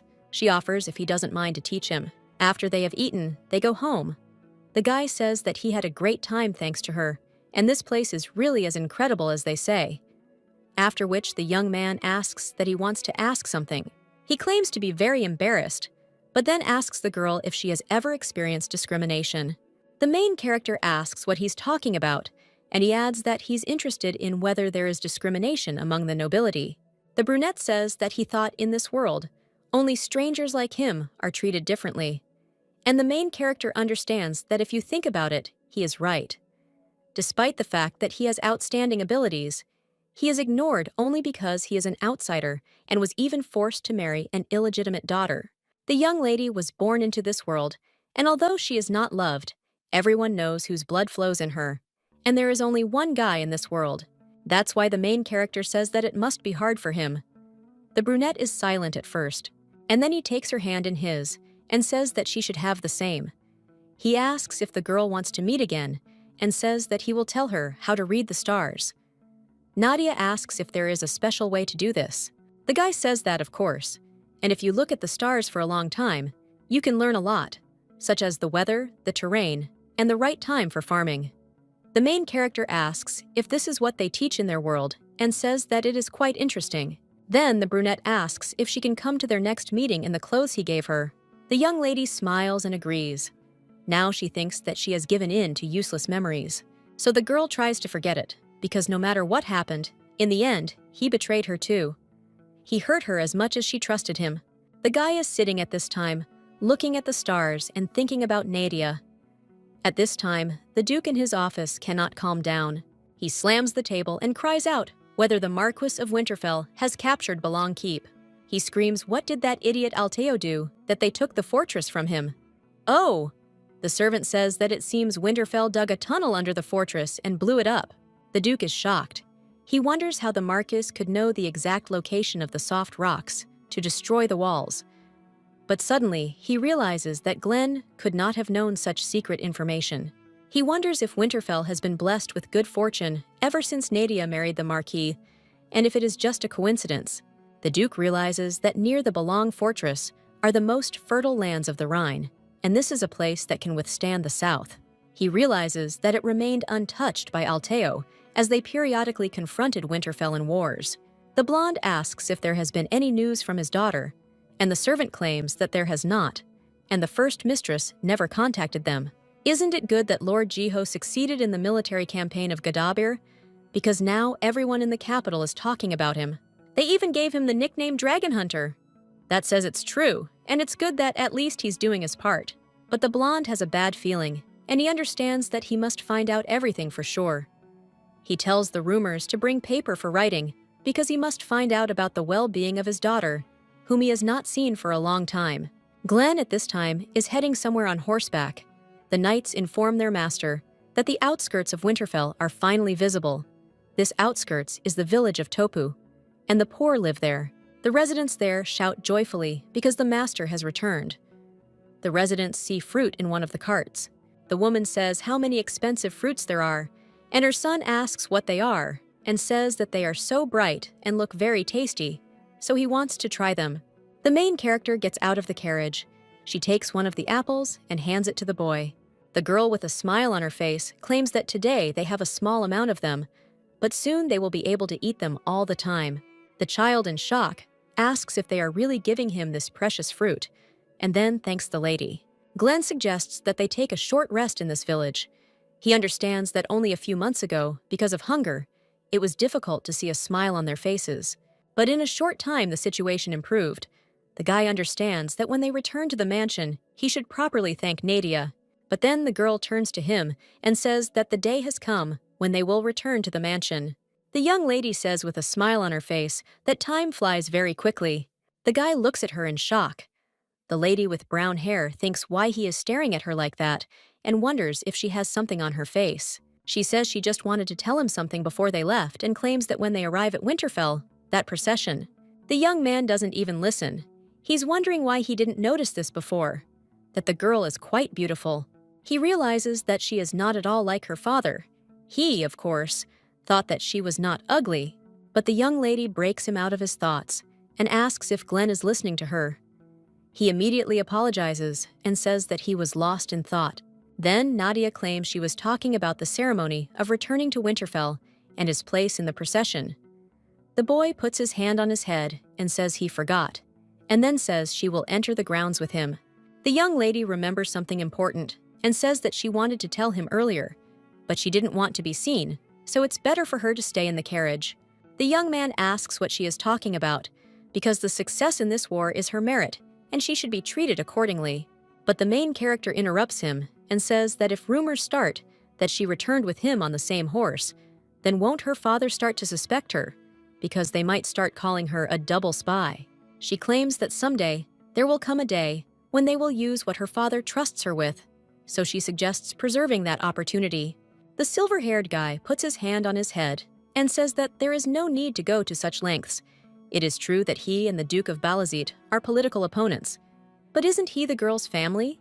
He claims that he would never ask her to stab members of his family in the back, and he would never involve her in his dealings with the duchy. But Nadia objects. She says that in the near future, there will be a serious confrontation between the North and the South, and she thinks that Glenn himself guesses about this. She claims that if she suddenly had to choose between the two of them, she would choose Glenn. The guy is shocked by this, but then he turns away and says that maybe she thinks so now, but if the girl harms her family with her own hands, it will become a scar for life. And in other words, he is not going to involve her in the war between them. The main character thanks the Marquise for such words. Well, she claims that it is not difficult for her to help them. The young lady says, a little shyly, that she likes Glenn and wants to help the man she loves. The guy is embarrassed by this, but then immediately turns away. He wonders if all Southern girls confess their feelings so easily. He says that he understands the girl and it is time to go, so let her get into the carriage. The young lady says that is fine and adds that they will see each other later. And she herself wonders if the guy just got embarrassed. She thinks that the more she looks at him, the cuter he becomes. At this time, in the mansion, a woman asks if the butler can leave her a seal and if he will really behave like this. The man apologizes and says that he cannot handle the lady's seal so carelessly. But the woman only turns to Gordon and says that just a couple of months ago, she was managing the mansion's household, and, to be more precise, she was also the butler. But now the man does not trust her. Gordon says he is grateful to her for her help, but that was then, and now the Winterfell mansion has a mistress. The woman smiles and says this, and it only means that now the mansion has a real owner. She claims that the truth cannot be hidden, and servants everywhere are whispering that the Marquise has not been seen for several days. So the woman turns to Gordon and suggests that he tell her who should take over the family's household when his mistress so irresponsibly leaves her place. The butler is a little shocked by this, and the woman continues and asks if he thinks it's too suspicious that she disappeared when Glenn left. and she must have fled while she had the chance, because the woman is sure that something bad has happened in Winterfell. Then she asks if the butler has forgotten that the girl is from the Balazit family, but he doesn't answer. And then he says that he understands her concerns, and he didn't want to say this, but the lady is now with the gentleman. The woman, in shock, asks since when she has been with Glenn, and then shouts that even if that is true, it does not make her any less suspicious. And who knows what aces she has up her sleeve. The butler says it's possible, but as for the household, the lady will deal with it personally. The woman is in complete shock. She wonders what this girl did that the butler is so unquestioningly on her side. She screams how Glenn still hasn't sent her back, because she was definitely in his way. Gordon says he doesn't know, and they will be back soon, so let her ask the gentleman herself. The woman asks what he is talking about, and he claims that the Marquise will be back home soon. At this time, Glenn returns to his mansion, and everyone congratulates him on his victory. His aunt also meets him and says what a relief it is that he has returned safely. The guy asks his aunt if she came out to meet him, and claims that he returned. The woman just says with a smile on her face that this is incredible and a truly great achievement. She also says that the Marquise also came with him, and how good it is that she is all right. The woman says she was very surprised to hear that she left the mansion and went to war, because how could a girl go to such a dangerous place? She looks at the young lady and decides to listen to how she will justify herself. But the girl only innocently says that she simply missed the Marquis so much that she could not stand it any longer. The Marquise's aunt just thinks what nonsense this is, and the knights behind her say how romantic it is. Glenn is a little embarrassed, and the woman thinks, what kind of nasty girl is this? Because she decided to get out of the situation like this. Therefore, the aunt says that if the girl loves the Marquis so much, she should have thought about his situation, because surely she didn't realize that her presence on the battlefield could only hinder him. The young lady only sadly replies that her aunt is right and she is so stupid. Well, suddenly someone addresses a woman. Auntie sees him and thinks that such a loyal man as Giscard will definitely say something useful, because he has accumulated discontent because of the fact that she came to the military camp, and in this case, he will say something caustic. But he only tells Mrs. Grace to watch her words, because there are many eyes there, so let her be kind to the Marquise. The woman is completely shocked by such words, and the man continues and says that the Marquise put herself in danger because of her concern for the master. And on the battlefield, she was responsible, so Lady Grace does not need to worry. The woman doesn't even know what to say. She understands that now it is not someone else, but Giscard himself, who is protecting Balazit's daughter. The other knights say that this is true, and aren't they newlyweds? And another knight says that when the master met the lady, he regained his strength. The woman thinks that they are all out of their minds, and yet just recently, everyone ignored her, because they considered her a spy of Balazit. Glenn turns to his aunt and says that, although they are related, his wife is now the mistress of Winterfell, so his aunt should not forget the basic things. The woman understands that Glenn is going there too, and the guy claims that they are tired after a long journey, so they will go first. After that, the two of them leave, and Auntie realizes that Glenn is covering for Balazit's daughter, and he shamed her, and it is obvious that something is wrong there. The woman understands that if everything goes on like this, the girl will finally take over all the power, and when she seizes power, and also gives birth to an heir, her position will weaken, and the aunt cannot allow this. The main character lies down on the bed. She thinks how tired she is, and they say that playing a woman in love is much harder than winning a war. But she thinks about it, and it seems to her that Glenn has softened towards her, and besides, the people of Winterfell have taken her side so quickly, she did not expect that. A voice from one of the servants can be heard from behind the door. The maid asks the mistress if she should heat some water for her bath, and the young lady tells her to do so, and then asks Rhys if she would like to come in for a minute, after which the girl hands the maid the jewelry. The girl asks the mistress what it is, and the main character says that the region of the Reina, located in the Balong fortress, is known not only for the production of iron ore, but also glass. The young lady claims that she brought this thinking about the maids. She says to give the jewelry to Yuri and Aiden too. The maid asks how things can be so valuable to them, and Nadia claims that they are so valuable because they are not jewelry, but simply glass products. The lady with brown hair says that when she first came to Winterfell, they helped her a lot, so the girl wants to pay them. Now, the main character understands that one thing she realized when she returned to the past. This is that it is not worth trying to look better for people who hate you anyway, and it is much better to spend this time caring for your people and your surroundings. The maid thanks the mistress, after which she and the other maids talk while heading to the bathroom. One of them says that it is the first time he meets such a mistress. She is so kind and caring. Another maid says that according to the butler, she copes with her duties very well. However, the maid is a little worried about something. She asks what is wrong with the master, and whether he is not interested in their mistress at all, Baelong Fortress, because she missed him. Another maid says that this is true because their lady is so beautiful and has a good character.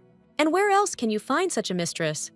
Another maid says that the young lady, although she does not show it, seems to be heavy on her soul, because last time, when he refused to spend the first wedding night with her, she cried so much. Then the girl with brown hair asks, "What about this idea?" The main character is in the bathroom at this time.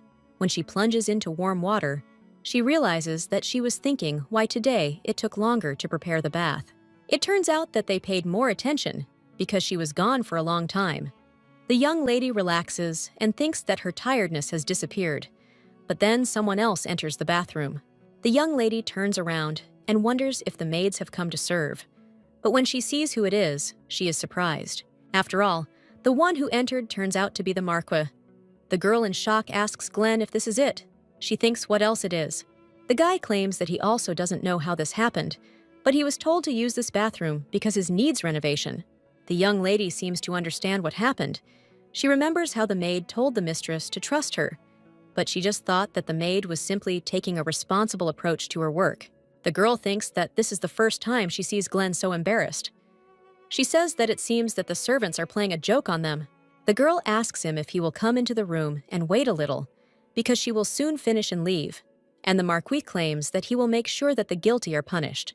The young lady says that there is no need to do this, because they did it out of bad intentions, and were just thinking about her.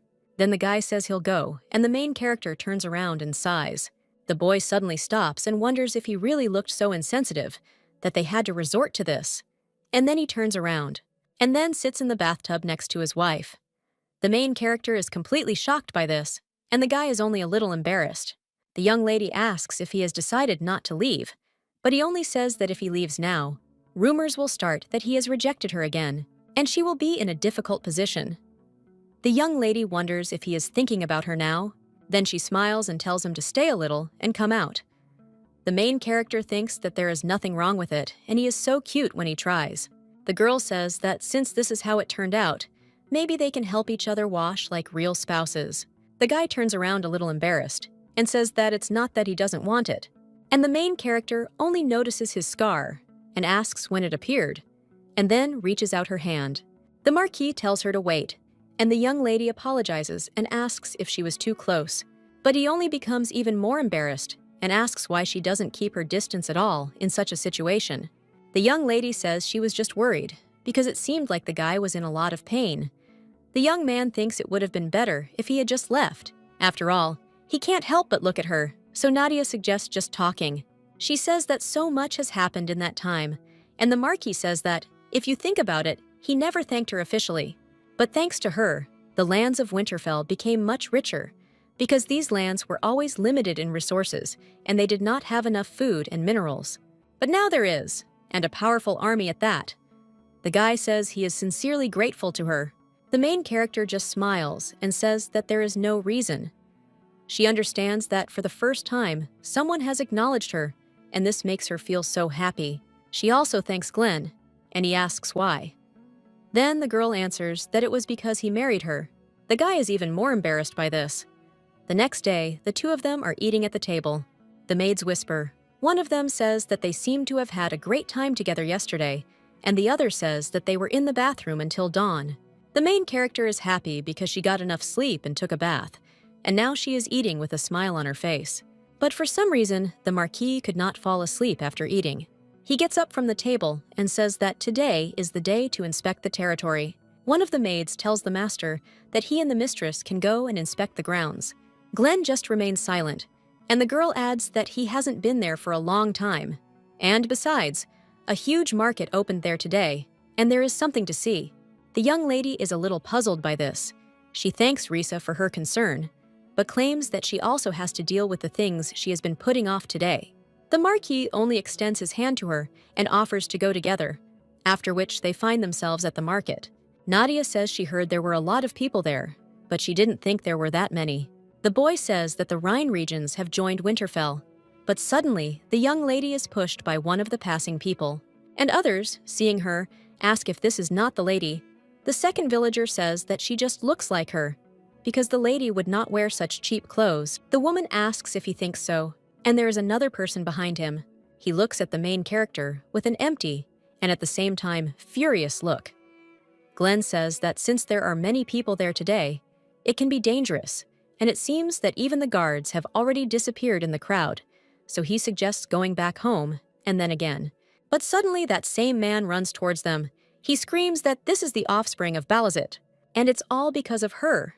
But suddenly, the Marquis stands in front of his wife to protect her, and then he immediately puts the guy on the ground, and with a cold look, he asks who the hell he is. The boy lying on the ground tells the master that she is the daughter of Balazit, the worst enemy of the North, so he should not let himself be fooled. Because of her damn family, his brother died. The resident screams that they don't know how to fight properly and then puts their soldiers on the front lines. The main character is horrified by this. One of the residents asks what is going on. Two ladies whisper that it seems his brother died because of the Balazit family. One of them says that it is of course true that they have bad relations with the South. But is it the lady's fault, after all? The girl sacrificed so much for Winterfell. But suddenly, a woman from the crowd screams. She immediately falls to her knees and asks the gentleman for forgiveness. The woman says her son made a huge mistake. She claims he was always a sickly child and stayed at home. And after the death of his only brother, on whom he could rely, he still cannot come to his senses. So she asks the master to spare him. The woman claims that her first son, Henry Clark, died in the Kalia expedition. And it is not the lady's fault. She claims that she knows that there is a severe punishment for desecrating the honor of the lady. But in memory of her first son, she asks him not to do this. Glenn is silent for a while, and then lets the guy go. He says he remembers Henry Clark. The woman doesn't understand what he's talking about, and the Marquis continues his speech. He claims that the boy was the one who fought bravely on the front lines for Winterfell. He also says that the young man died as a hero. Then that guy can't hold back his tears, and his mother too. At this time, the main character approaches the Marquis and says that everything is fine with her, so she asks me to make a problem out of it. She says that the truth is completely fine, and the Marquis turns around and says that since his wife says that it is fine, he will let it go. He bends down to the woman and puts his hand on her shoulder, and then claims that it must have been hard for her. The woman only thanks the lady with tears in her eyes, and then leaves with her son. The young lady thinks that for a while, she forgot how strong the hatred of the people towards Balazit is. And this is understandable, because her father has done a lot of things, and solving just a couple of their problems will not improve the situation much. That same evening, the main character is sitting with papers, but then a servant approaches her and says that it is already very late, and it is time to rest. The young lady asks if so much time has passed already. Then she says that she is fine and will work some more, and they can go. But Anil says that they will anyway. However, the main character interrupts him and says that she does not want to sleep yet, but promises that she will not stay up too long, so they should not worry. The servants exchange glances, then ask to be excused and leave. On the way, one of them says that he is really grateful that the lady is trying so hard for the residents, but isn't she overdoing it? Well, another says that she looks like someone who needs something to immerse herself in. Glenn is practicing with a sword at this time. He decapitates one of the dummies. And then he looks at it furiously. The Marquis remembers that guy at the market and realizes that the servers' losses were huge because Balazit put their people on the front lines during the expedition. And that's not all. He swings his sword at the mannequin again. And he thinks that the Duke is also an enemy of his parents, and Nadia is his daughter. But all this evil was done by her father, not her, because Nadia helps them, and if it weren't for her help, Winterfell would not have been able to prosper so much, and the girl is not their enemy. Anna, on the contrary, is a blessing.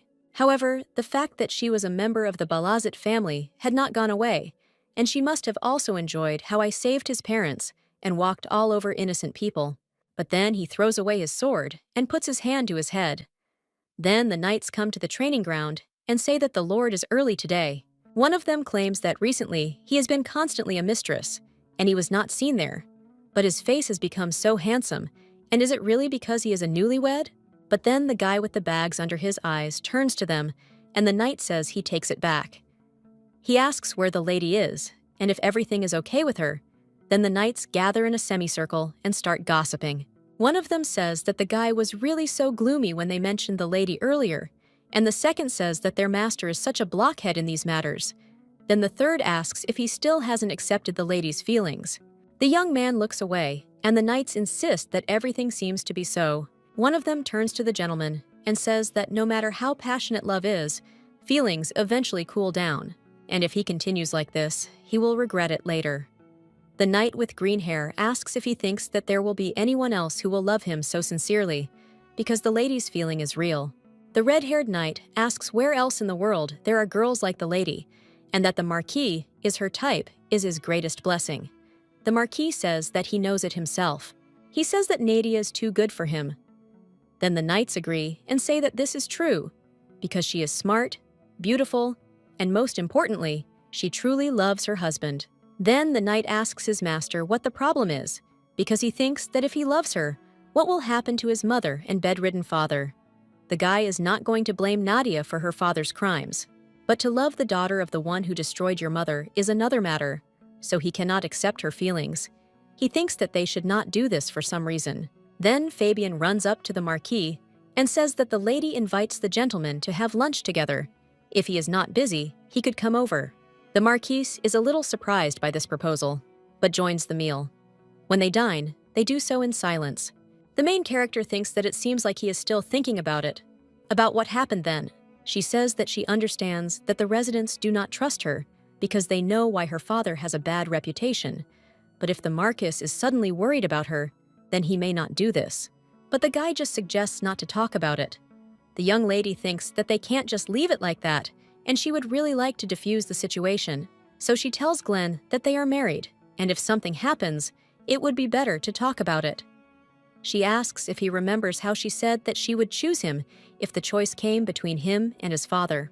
The girl also says that she didn't just say that, to be honest. She's with her father. But the Marquis just cries out in satisfaction. The main character is shocked by this, and the young man understands what he has done. He immediately puts his hand on his head and apologizes. He says he didn't mean to get angry. The main character just smiles and says that everything is fine. She understands that he is worried. So when Glenn is ready to talk, let her know. She says a little sadly that she will wait. But the guy thinks that this is not all because of her. And she's just the daughter of the man who killed his mother. But despite that, he likes her. The Marquis understands that he himself is to blame. The young lady then heads down the corridor to her room. But Fabian catches up with her. He screams for the lady to wait for him. The girl asks what's the matter. And the knight says that it seems that the gentleman has upset her because he has been training all day and hasn't even come into the office. The young lady only looks a little sad after these. The knight asks to listen and asks if the lady knows about the disaster that happened to his parents. The girl understands that he is talking about the fall of the carriage from the mountain ridge in which the Marquis died. Glenn's mother died, and his father still cannot leave from a serious injury. The knight says that the young lady's father was the culprit of this disaster. The main character says that she understands. The girl knows about it because her father clearly hated the Marquis and did not hide it at all. The knight adds that the master suffers greatly because he fell in love with the daughter of the one who harmed his parents. And it seems that because of what happened in the village, his suffering has only increased. Fabian claims that he wants to say that this is in no way because of her, and that there is nothing that can be done about this situation, so he tells the lady not to blame herself. The girl just smiles and thanks the knight, and then goes into her room. The young lady thinks that it is not that she did not understand why the people of Winterfell considered her father their enemy, but still it was not he who killed her mother and wounded Glenn's father. In her past life, the girl had heard this from him personally. The blonde claimed that it seemed that the Marquis had many enemies within his own territory, although this happens to any family. The lady with brown hair asked if her father had anything to do with this tragedy, but he only asks if she thinks he would use such a cheap trick, and says that if he had had a hand in this, there would be no one left alive. Besides, if the Marcus dies, then won't his son Glenn take his place, because he is much better than his father, and the Duke can't read his thoughts. If Glenn officially takes the place of the head of Winterfell, then they will only become many times stronger. So the blonde asks why he needs help with this. The young lady understands that she also heard that the Marquis's body was already stiff, and she does not think that this is the result of the accident. After all, the people in the South would not act without the father's decree, so they have nothing to do with it, and that means someone else is behind it, as the father said. And the traitor among his own could be the one who could easily penetrate the Marquise's bedroom, and the one who was trusted unquestioningly. The main character understands that she must find the real criminal, because if a civil war begins in the future, she must gather all her strength and cannot turn a blind eye to the problems within the state. But she doesn't understand how, because despite everything she's done for them, she still can't convince the people. But suddenly, someone calls the lady. It turns out to be a maid. She says that she has just brought a letter from the Duchy of Balazit.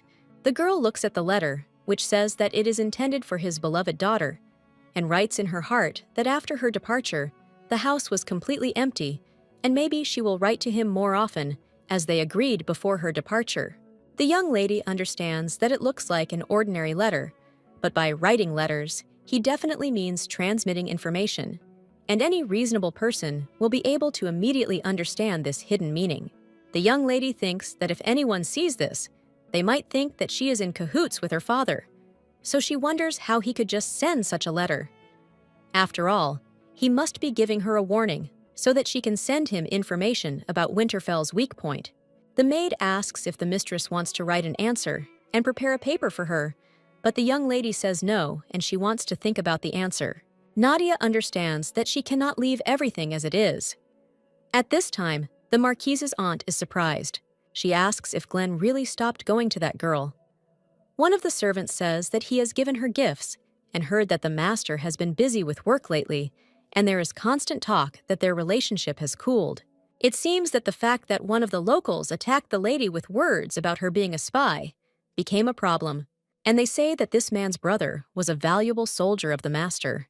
The woman only smiles hearing this. She says that means there is a chance, even though the Marquis seems to be in love with this girl. Grace thinks that usually all doubts start growing from something insignificant and grow tied to the death of his mother. Then it will be much easier to shake him. The servant claims that the Marquis is already going too far, and that at first he entrusted the household affairs to the mistress, and now, as soon as she appears, she immediately runs away, and this cannot continue any longer.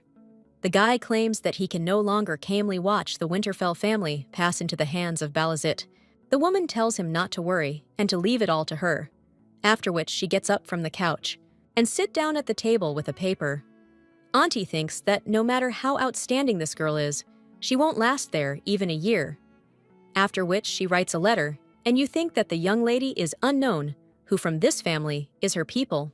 She then hands the black-haired boy a paper and tells him to pass it on with a smirk.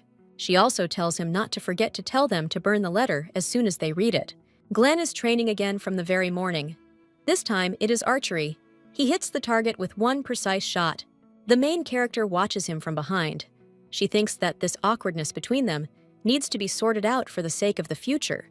She is worried that he has become afraid of her again. So the girl approaches her husband and asks if he can teach her too, and the guy asks what. Then she looks at the bow in her hand and wonders if she really wants to learn how to shoot it. Nadia asks if she can, but he just turns around without saying a word. The young lady realizes that, as she thought, he is uncomfortable with her again, but he only says that newbies take advantage of this, and she takes a simple bow out of the box. The main character smiles in response and takes the bow in her hands. The guy tells her to put the arrow in and pull the bowstring. Nadia, her hands shaking, asks if she's doing it right. Well, the guy just comes up to her and corrects her stance. He says that it's better to put her legs wider, and the girl had better stand straight and not bend her body, after which he tells her to pull the bowstring to the limit and helps her with this. The young lady is embarrassed by this, but when she shoots the arrow, it simply falls. The young man says that she will have to try to get used to it, and if she wants, he will set aside time for practice. Then the main character thanks him, and the guy talks about what happened last time. Nadia asks if he still worries about it, because she really is fine. But then he, a little blushing, thanks her for today. The main character, with a sincere smile on her face, says that you are welcome. A little while later, one of the maids heads into the garden, looking around to make sure no one is following her. And then in the bushes, she finds her basket with sewing material. She thinks it's also good that no one found it. After which the girl begins to embroider. She thinks how dark it is. But suddenly, someone screams out who she is. It turns out to be one of the knights. He asks what Idy is doing so late at night. The girl asks why he is there at such a time. The guy claims that the lady asked him to heat the room, so he is looking for firewood.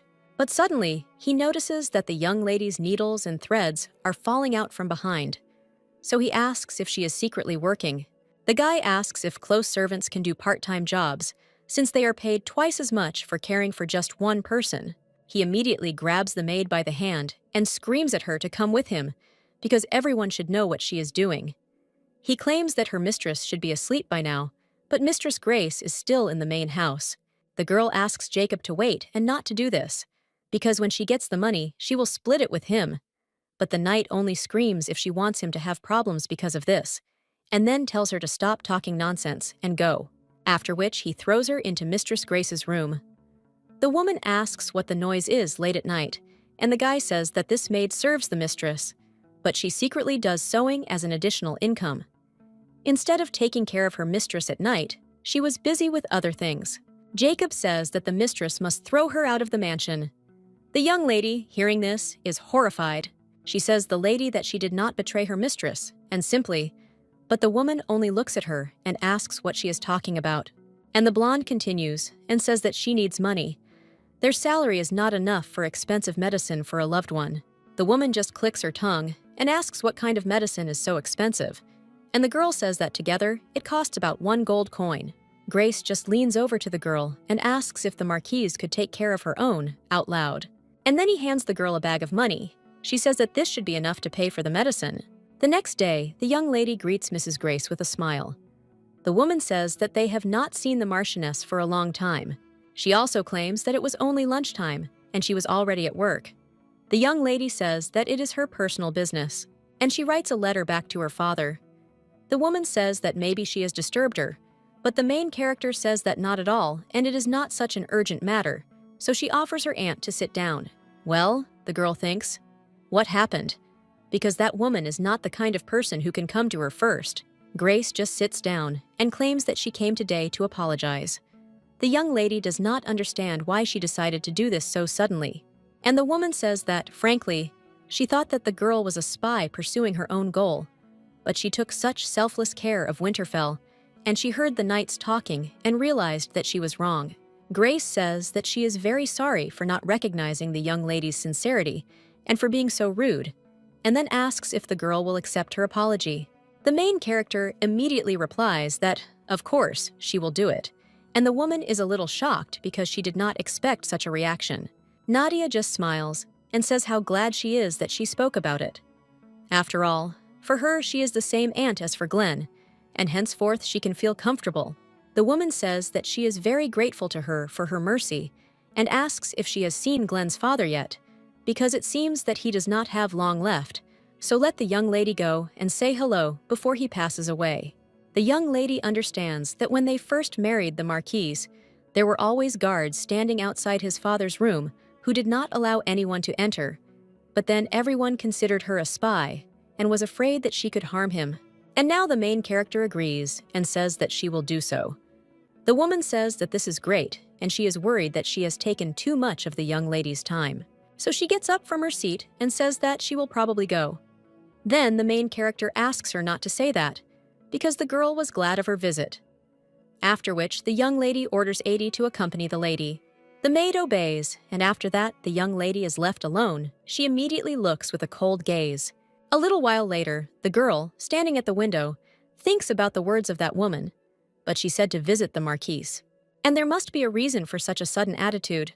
The maid approaches the mistress and asks if she would like some more tea.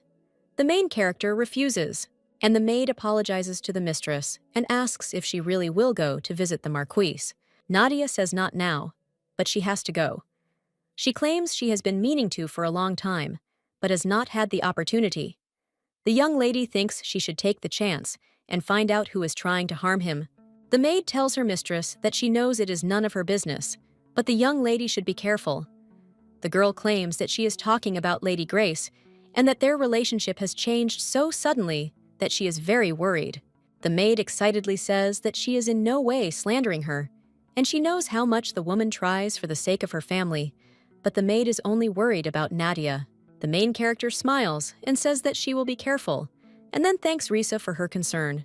But after that, when the young lady looks out the window, she notices something strange. She sees her maid and Grace there, the two of them talking, and the young lady wonders why they are there. Risa says that Idy is the lady's close maid, but the lady and Grace no longer run the house, so she wonders why these two should be together. The main character thinks that this is somehow strange and becomes wary. That same day, she decides to visit the head of Winterfell. The girl comes there with the butler and looks at the lying man, and Gordon claims that it is Isaac Winterfell. Nadia will think that the man's face has become sunken. The butler approaches the lying gentleman.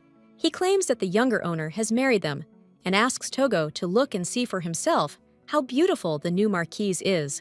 Gordon asks if the gentleman didn't say that he always dreamed of holding grandchildren. He claims that the new Marchioness is beautiful and smart, and the union of these two wonderful people will give many beautiful children. The butler holds his hand and asks him to open his eyes, then turns to Nadia and tells her to bow to the Honorable Marquise. The young lady thinks that Glenn must be every time he comes to him, and every time she wonders how much pain he is in. The main character bows and greets Sir Isaac of Winterfell. She claims that her name is Nadia, and she is the eldest daughter of the Duke of Balasith. She recently married and became a member of the Winterfell family. And even though she has little experience, she will do everything possible to avoid tarnishing Winterfell's reputation. Yuno lady is so sorry for tricking Glenn into marrying her, but her words are still sincere, and she will only leave when she has made Winterfell a better place. After that, they leave the room, and the butler locks it. The main character understands that the room is very well looked after, and even the windows are locked. Now the young lady sees that everyone is attentive there, and no one can just enter and leave. Therefore, the girl thinks that, as expected, one of her own is behind the death of the Marquise. But suddenly, Glenn comes up behind them and asks Nadia why she is there. The main character only replies that she has risen a little, but wanted to visit the Marquise because she is now a member of the House of Winterfell. And then she turns to her husband and asks if they can now go to the Marquise together. When the young lady saw him in such a state, it was obvious that he was very lonely. The guy heard this and only agreed. Then Nadia says goodbye to the young man and says that they will see each other again, and then wishes him a good visit to his father. But suddenly, the main character remembers something else and turns around, addressing Glenn. And then she goes up to the guy and asks if he will give her a minute after he visits his father. A little while later, the main character is sitting in bed with a stack of papers. Risa says that it's time for the mistress to go to bed. It's already midnight. The young lady asks if the time has flown by so quickly. The other maid only says that she has heard that other families do not stay so long and that their mistress works the hardest. Adi says that the Marquis is also good and asks when he will admit that he has the most hardworking and kind virtuous wife. The maid asks the young lady if she thinks it would be better to use a love potion, after which she approaches the mistress, and he asks if she knows the legend of the 1,000-year-old tree. The young lady says that she is hearing about it for the first time. The maid adds that there is a large tree growing near the northern gate of the castle, and it is 1,000 years old. They say it existed even before the castle was built, so the tree is magical and filled with spirits. She will answer in the spring, only one day and only at night.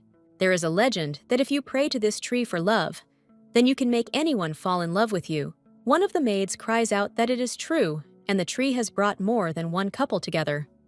Others say that maybe their mistress will make a wish as a joke, and they will check if it comes true. Then the young lady says that this is just a legend, and it turns out that they just want to look at the tree. The maids say that they only heard that it is very beautiful and blooms only once, but if they go out at night, the ugly maid will scold them, so they ask the mistress to go with them. The young lady agrees and asks when it blooms, and the maids say that in 3 days and thank their mistress. The next morning, Risa is sleeping peacefully in her crib, but suddenly she wakes up from some sounds. It turns out to be 80. The maid asks why her colleague is up so early, and the girl replies that she just woke up early. The maid thinks it's a bit strange and wonders how long the girl sleeps anyway. Risa asks if 80 is going somewhere and if she needs to get ready, and the blonde replies that she just thought that she should go to the cafeteria to be there first. But then a bag of gold coins suddenly falls out of her dresser. Risa is shocked and asks if they are gold. And then he asks where 80 got so much money, but the blonde just turns around and says that she'll go. Risa is a little worried by her friend's behavior. After that, she gets dressed and goes into the dining room, where the maids are already eating. The girl wonders if 80 is there, but they agreed to go to the cafeteria. Then the young lady approaches her colleague and says that she is responsible for the food today, and then asks if 80 has eaten yet, but the maid says that it turns out that she hasn't seen her today. Then Risa asks Hazel if she saw 80 in the dining room and claims that she is one of the lady's close associates, but the girl replies that she did not see her. Then the brunette thinks when she could have disappeared in the morning, and she has a rather secretive behavior, and also where the money suddenly appeared from. Therefore, the young lady thinks that something is clearly happening lately. A little while later, the mistress and 3 maids head towards that very tree. One of them says that today they are a cloud, and they are lucky, because on such a day the flowers will definitely bloom. And the other maid claims that she heard that the flowers of the 1,000-year-old tree are very beautiful. Then Risa asks if they know that inside the tree is the spirit of the daughter of the goddess of love, so she decides all love affairs. She suggests that the mistress pray for everything to be good for her, and another maid says that if everyone prays together, the wish will come true faster. The main character smiles and says that, of course, she is grateful, but aren't they too much of a burden on the spirit? After which 80 points to the tree and tells the lady to look there, because it is very beautiful. The young lady, looking in that direction, is surprised, and the maid asks if it is really beautiful. The main character just looks at the tree with pink petals, and Risa says that if the lady makes a wish, the Marquise will definitely change his mind. Nadia thinks that it is really beautiful, and it would be great if Glenn could see it. But then the young lady does not understand why she suddenly thought of him. The maid says that the mistress should close her eyes. After which, Reese turns to the spirit of the tree and asks Togo to make the Marquise fall in love with their mistress, and let the two live happily ever after in Winterfell. The young lady thinks she is very grateful to her maid, but she and Glenn are not destined to be together, and someday she will have to leave Winterfell. But the girl folds her hands and makes a wish that Glenn will still find his love. After all, one day on this earth, Glenn will find happiness with a girl who will become the mistress of Winterfell. The young lady asks that one day he will definitely find someone who will truly love him, and maybe Glenn can make her happy, hello, even though he seems cold. But in fact, he is a very kind person. The young lady clenches her fist and wonders why she has such strange feelings then. One of the maids turns to the Marchioness and says that the lady's wish will definitely come true, because the Marquise of Winterfell and the lady are famous for their wonderful relationship, although their marriage was of convenience. But the tree will probably give its blessing. Risa asks the lady if they can stay there a little longer, because she doesn't know when the next time she will have the opportunity to see this tree will be. Nadia smiles and tells her to look at her health. She thinks, is it really fun to run away like this at night? After which, the girl thinks that it has already become cool. One of the maids turns to her and asks if it is cold at night, because the mistress is shaking. Nadia answers that it is just a little. Then 80 tells the girls that she needs to bring the lady back, and that they should stay there for now. And if she sees them, then let them say that they were together, and she left first. Then the girls thank their colleague, after which the blonde leaves with the lady. Risa thinks that in order to get there faster, it is better to go from the north than from the south. The girl wonders if there is a road she doesn't know about, while the main character walks with 80. She says that it is cold in the north even at this time of year, although in the capital it is warm even at night. The blonde says that she didn't even notice, and apparently got used to the northern weather. The girl wife asks if she will ever be able to get used to it, and the maid replies that of course she will be able to see the girl there for a long time, so she will definitely get used to it. But suddenly, someone screams for them to stay put. It turns out to be knights. The young lady asks who they are. The blonde claims his name is Tristan, and he is the captain of the inner guard. He asks the lady to excuse him, but asks where she is going. The young lady claims to be going into the room, and then asks what happened. But suddenly Aunt comes out. She screams that this is a blatant lie, and asks if the girl thought that she would not understand that she was trying to sneak out of the castle. The main character says that she doesn't understand what she's talking about, and why there's a need to run at such a time. But the woman just screams how ashamed she is, and does the young lady think she can get away with it? Grace then unfolds the bundle of paper, and says that it is a letter that the girl sent to Duke Balicit. The young lady then asks what is wrong with it, because if she had read it, she could have understood that it was an ordinary letter to her father. The woman only says that Nadia is an impudent girl, and asks how she is not ashamed, after which she orders one of the servants to bring her a candle, and he brings a roll of paper to the fire, after which a secret inscription appears on it, stating that the girl has fulfilled her duty and will leave at noon. The woman says that if you pour lemon juice on the writing, it will disappear completely, but if you hold the piece of paper to a flame, it will appear. So Grace asks if the girl thought she didn't know about it. The woman cries out that if she had willingly lingered a little, she would not have noticed, and then the girl would have already managed to go to her father a long time ago. The young lady claims that she never wrote anything like that, and someone is clearly trying to set her up, because if she was planning to return to the capital, then why did she get married? But Grace just turns around and turns to the doctor, screaming for him to explain. The man is a little scared, and the main character thinks that everyone, including Glenn and Giscard, are gathered there.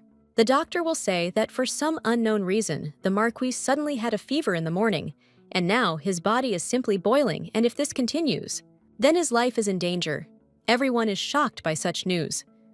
The main character asks if the woman wants to say that she tried to harm the Marquis, and Grace only claims that she herself knows about her sins, because after the girl came to Isaac, supposedly to visit, he became ill. She screams that this must not be the first time the girl has acted like this, and this letter is proof of that. After which the aunt tells Glenn to look at this shameless woman, because she tried to harm his own father, so the girl should be immediately seized and interrogated. Glenn just frowns, and Giscard tells the lady to calm down first, because she is seriously worried. The woman asks what it means to calm down. You ask if he calls you the Marquis's friend, because how can she calm down when her family is being harmed? The Lord only says that it hasn't been proven yet. The woman asks what he's talking about, and she wonders why the guy is on that girl's side again, since he's always ready to sacrifice himself for Isaac. Giscard says that it is worth starting with the fact that the lady has no reason to harm the Marquis, because Winterfell is headed by Glenn, and he personally would not want his daughter to see the benefit in taking the life of the Marquis. The woman simply hands over the letter and asks the Lord what the letter is about then, and why the illness worsened after this girl visited her brother, and now she was trying to leave the palace at midnight, as written in the letter. The young lady claims that she just wanted to see the 1,000-year-old tree bloom, and that's all. But the woman just turns around and asks if she's going to continue acting like a fool, because why did she try to take the shortcut instead of the northern gate, which leads straight to her chambers? She cries out to Glenn. Isn't he embarrassed by all this, and the Duchess of Balicit, the woman who killed his mother, and now she's trying to kill his father? The guy just looks at her furiously, and the woman thinks that this expression is very scary. But what's more terrifying is that the person he tried to give his heart to tried to destroy his family.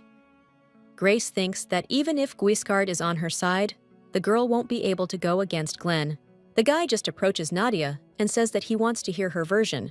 The girl agrees. She asks if the lady says that the letter states that she intends to harm the Marquis and go back to the capital. The woman says that it is exactly so, and the evidence is obvious, so the girls better not pretend, while the young ladies say that it is very strange, because she wrote this letter in Glenn's presence. Grace is shocked by this, and the young lady turns to Glenn and says that he was there when she wrote this letter, and asks if he saw that she wrote something secret with fruit juice. Grace wonders what she is even talking about. She screams that this is complete nonsense, and the girl is only adding fuel to the fire. The young lady tells Glenn to answer, after which the guy claims that his wife is right, and she wrote this letter in his presence. So it turns out that someone forged the letter to slander his wife. The woman is shocked by this. She wonders why he still listened quietly, and also why Adie told her about Glenn.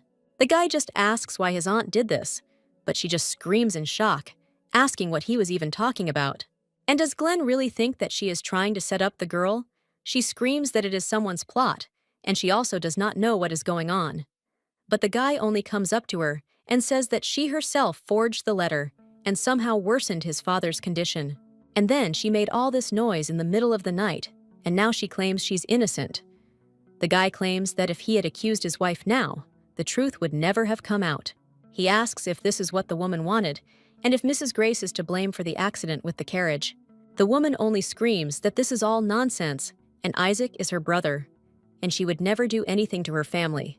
But the guy only claims that if the woman really worried about him so much, she would look for the real culprit.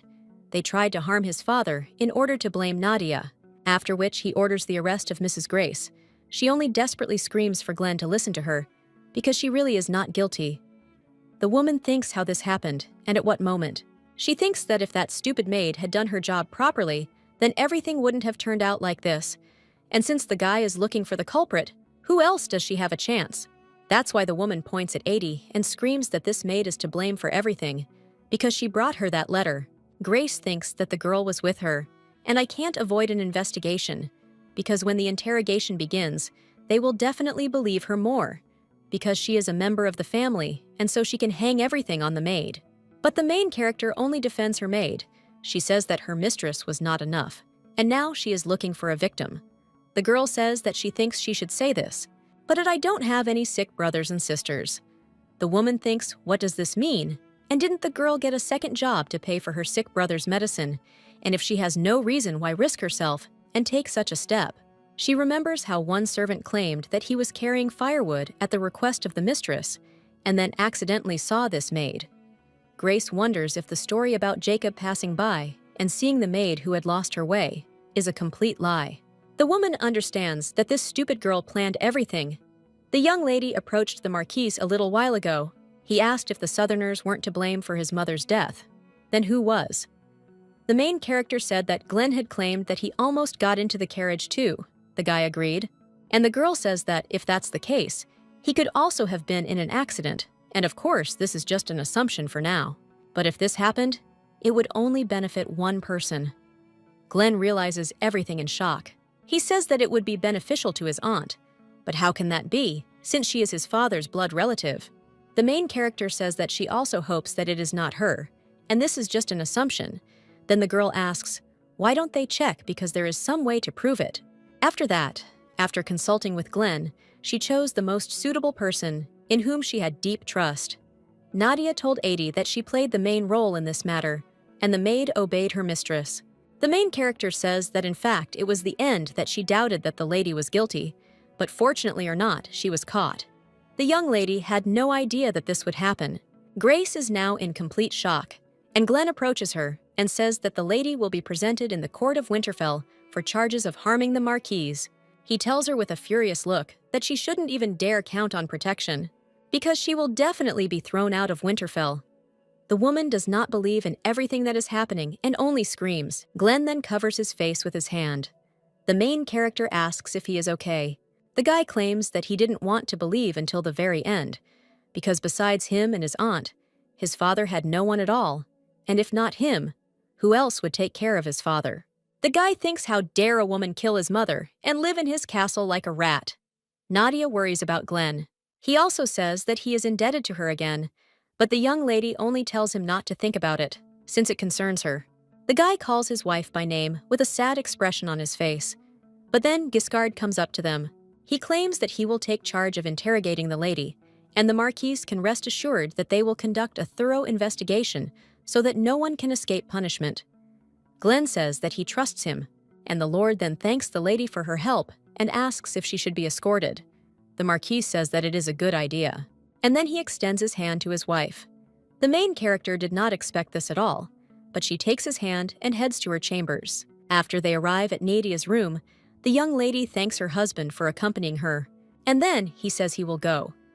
The girl understands that he may seem calm now, but inside he is still grieving. The young lady is already turning around, but then the Marquise grabs her hand and pulls her into his arms. Nadia is shocked by this. She blushes a little and asks Glenn what happened, and he just keeps hugging her. The guy thinks that today it became clear who was involved in his mother's death, And although he should be sad, he is completely fine. After all, it turned out that the girl is not the enemy's daughter, and his heart is calm. The main character only pushes Glenn away a little and asks if he is okay. The guy apologizes and then says he has something to tell Nadia. The guy thinks he can't help but admit it. But he can't imagine Winterfell without Nadia, so he wants to say something. But then he just looks away and says that they should talk about it now, and he will choose another day. But the girl must be tired, so let her rest. The young lady wishes him good night and enters the room. But when she is alone, she wonders what it was. The next day, Glenn, sitting in his office, asks Guiscarda, did the woman want to make her son a lord?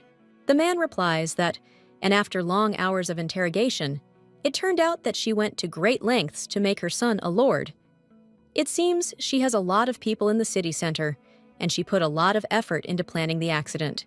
The Marquis says Grace is so blinded by greed that she tried to kill her relatives. The Lord then asks what they will do with her, and Glenn replies that the punishment must be proportionate to the crime. The Greenwoods property is to be confiscated. Guiscard says that his master is right, and he only adds that, of course, before that, they need to find out how the woman harmed her father. The guy asks if Grace confessed to it. Lord says he was just about to tell him, after which the man asks if the gentleman remembers the painting that hung in the Marquise's hospital room. Glenn asks if this is the painting that Grace gave him, and if something was found on it. Guiscard says that it is true, and that giving a sick person a painting depicting the expulsion of an underworld god was such a common occurrence that no one suspected anything. But after examining the painting, the man noticed that the paint on it was highlighted with the plant Toxus. The young man begins to understand what is happening. He asks what kind of plant it is, and the Lord answers that when it blooms, it has a bright color that can be used as a dye. And when dried, toxic substances are released from the flower, which is why this plant is prohibited. But a similar color became lighter because the resulting dye was mixed with another paint. This plant does not have such a strong effect on healthy people. Glenn adds and says that the sick, like his father, can be easily finished off. Guiscard says that everything is true, and if it were not for the master, the Marquise would not have been saved. Then the boy asks what they say about his father's condition and whether he can still be cured. Lord claims that there is no exact answer, but his condition is now stable, and he thinks that for now it is worth just waiting. Glenn says that when there are any changes, the Lord must let him know. The main character is training with a bow at this time, and she has clearly gotten better at it, because now she hits the target right on target.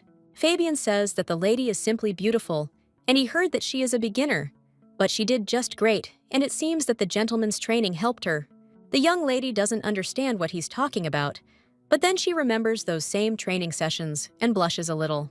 But then he immediately pushes such thoughts away. The knight asks if everything is okay with the young lady. The main character does not understand what he is talking about, and Fabian claims that, thanks to her, they found out who tried to harm the Marquis, and now there is nothing more to worry about. So the young man asks how she is coping at all. The main character only asks the knights if they can finish earlier, believing she needs to go back now. And the guy agrees, after which the young lady leaves the training ground. She remembers the Marquis's words and thinks about what he was trying to say then. It may sound funny, but what if he wanted to confess his feelings to her, even though they are in a different relationship now? But the young lady wonders if she will be able to leave Winterfell then. At this time, someone reports that the team investigating the lair of the Dragon Rio is returning. The main character says that they finally returned, and the atmosphere hasn't been very good lately, so it's good that they came. The man with gray hair says that it is true, because there is a lot of stuff there. He claims that he has never seen so much gold and treasure, so he thinks that they should be sold slowly so that the price does not fall. The main character agrees and says that they will leave this matter to him. The man says that it seems that they have found many relics and documents. Therefore, if they are put up for auction, there will be buyers for them. Arthur says that, thanks to them, Winterfell will be able to accumulate a good amount of money, no less than the Southerners. But suddenly, one of the knights screams for the master to look, and then runs towards him with an egg. Glenn is a little shocked by this. The knight says that this is the egg that he found, and Fabian asks if it is a dragon's. And then he excitedly cries out that it is amazing, and asks if a little dragon will hatch from it. The Marquis claims that perhaps the dragon there is no longer alive, since after the owner's death, it was forgotten. The other knight says that he thinks so too, but nevertheless, it was a pity to leave him there, so he asks what they should do. Glenn thinks for a moment. He doesn't understand what to do with this egg, because he can't break the shell to check if the baby is alive. And he can't just take and sell a valuable item, which is apparently a dragon egg. But then an idea comes to him. So the guy turns to the main character. He asks if he can trust her with this egg, because the girl found Rio, so it is on her. The young lady asks if this is true, and if I can trust her with such a valuable thing. The Marquis says that of course the chances of it hatching are extremely low, considering how much time has passed since the dragon's death, but it will be a unique decoration. The young lady accepts the egg and thanks her husband. After this, the dragon egg is placed in the office, and the maids immediately look at it with interest. One of them claims that she would never have thought that she would see something like this in real life, and Risa says that if the baby really hatches, then they will have to raise the little dragon. The blonde says how cute he will be, and another maid asks if it will be possible to tame him, because then the mistress will become a dragon rider or a tamer. The main character approaches them and says that they shouldn't wait for this, because a lot of time has passed since the death of the adult dragon, and even if it was a real dragon egg, it would not have survived until now. One of the maids says that again, the mistress still hopes for hatching, because they see that the young lady would also like this. The main character just smiles. She thinks that this is the first gift that Glenn gave her, so she will take care of it. Suddenly, Gordon knocks on the door. The Marquise turns around and asks what happened, and the butler says that a message has just arrived from the capital. He claims that Lord Li Jiho killed the poisonous dragon Gadabiru in the south of the country. Glenn asks what he is talking about. The main character understands that it seems that Gordon is talking about something that happened in the past. Although Li Jiho gained some fame for his expedition to Calais, his true glory came only after he slew the poisonous dragon Gadabiru. In addition, he became a hero of the war with demons. But the main character wonders what will happen in the future. The butler adds that the capital is now buzzing with news, because if in the north there is a war hero, the Marquise, in the south is the dragon hunter Lord Li Jiho, and Gordon fears that this will lead to the strengthening of the south's influence. The Marquise claims that whatever they do, they will do what they must, because to each his own. At this time, Duke Balazit enters the hall. He asks if this young man is behind the death of Gadabiru. The blonde claims that he is greatly honored that the dragon slayer himself has come to them. Li Jiho tells him to stop joking like that, because the Duke is flattering him. But the protagonist's father not only tells him to come back, after which the guy bows down and says that the 27 Reavers are returning to the Duke. The blonde says that the boy did a great job. He thinks that the dragon found in Valen Castle was a weak spot for the boy, but now that he has earned the honorary title of Dragon Hunter, the Duke knows that he will not go down without a fight. After which, the Duke says that Li Jiho is just in time, and he has someone to introduce the guy to. After which, he calls Aiden to him and claims that he is his nephew. He graduated from the academy this year and returned to the capital. Aiden says that it is very nice to meet you, and then claims that Lord Jiho's fame has reached distant academies. The brunette says his name is Li Jiho. He claims that he is not that great and is simply enjoying the Duke's patronage.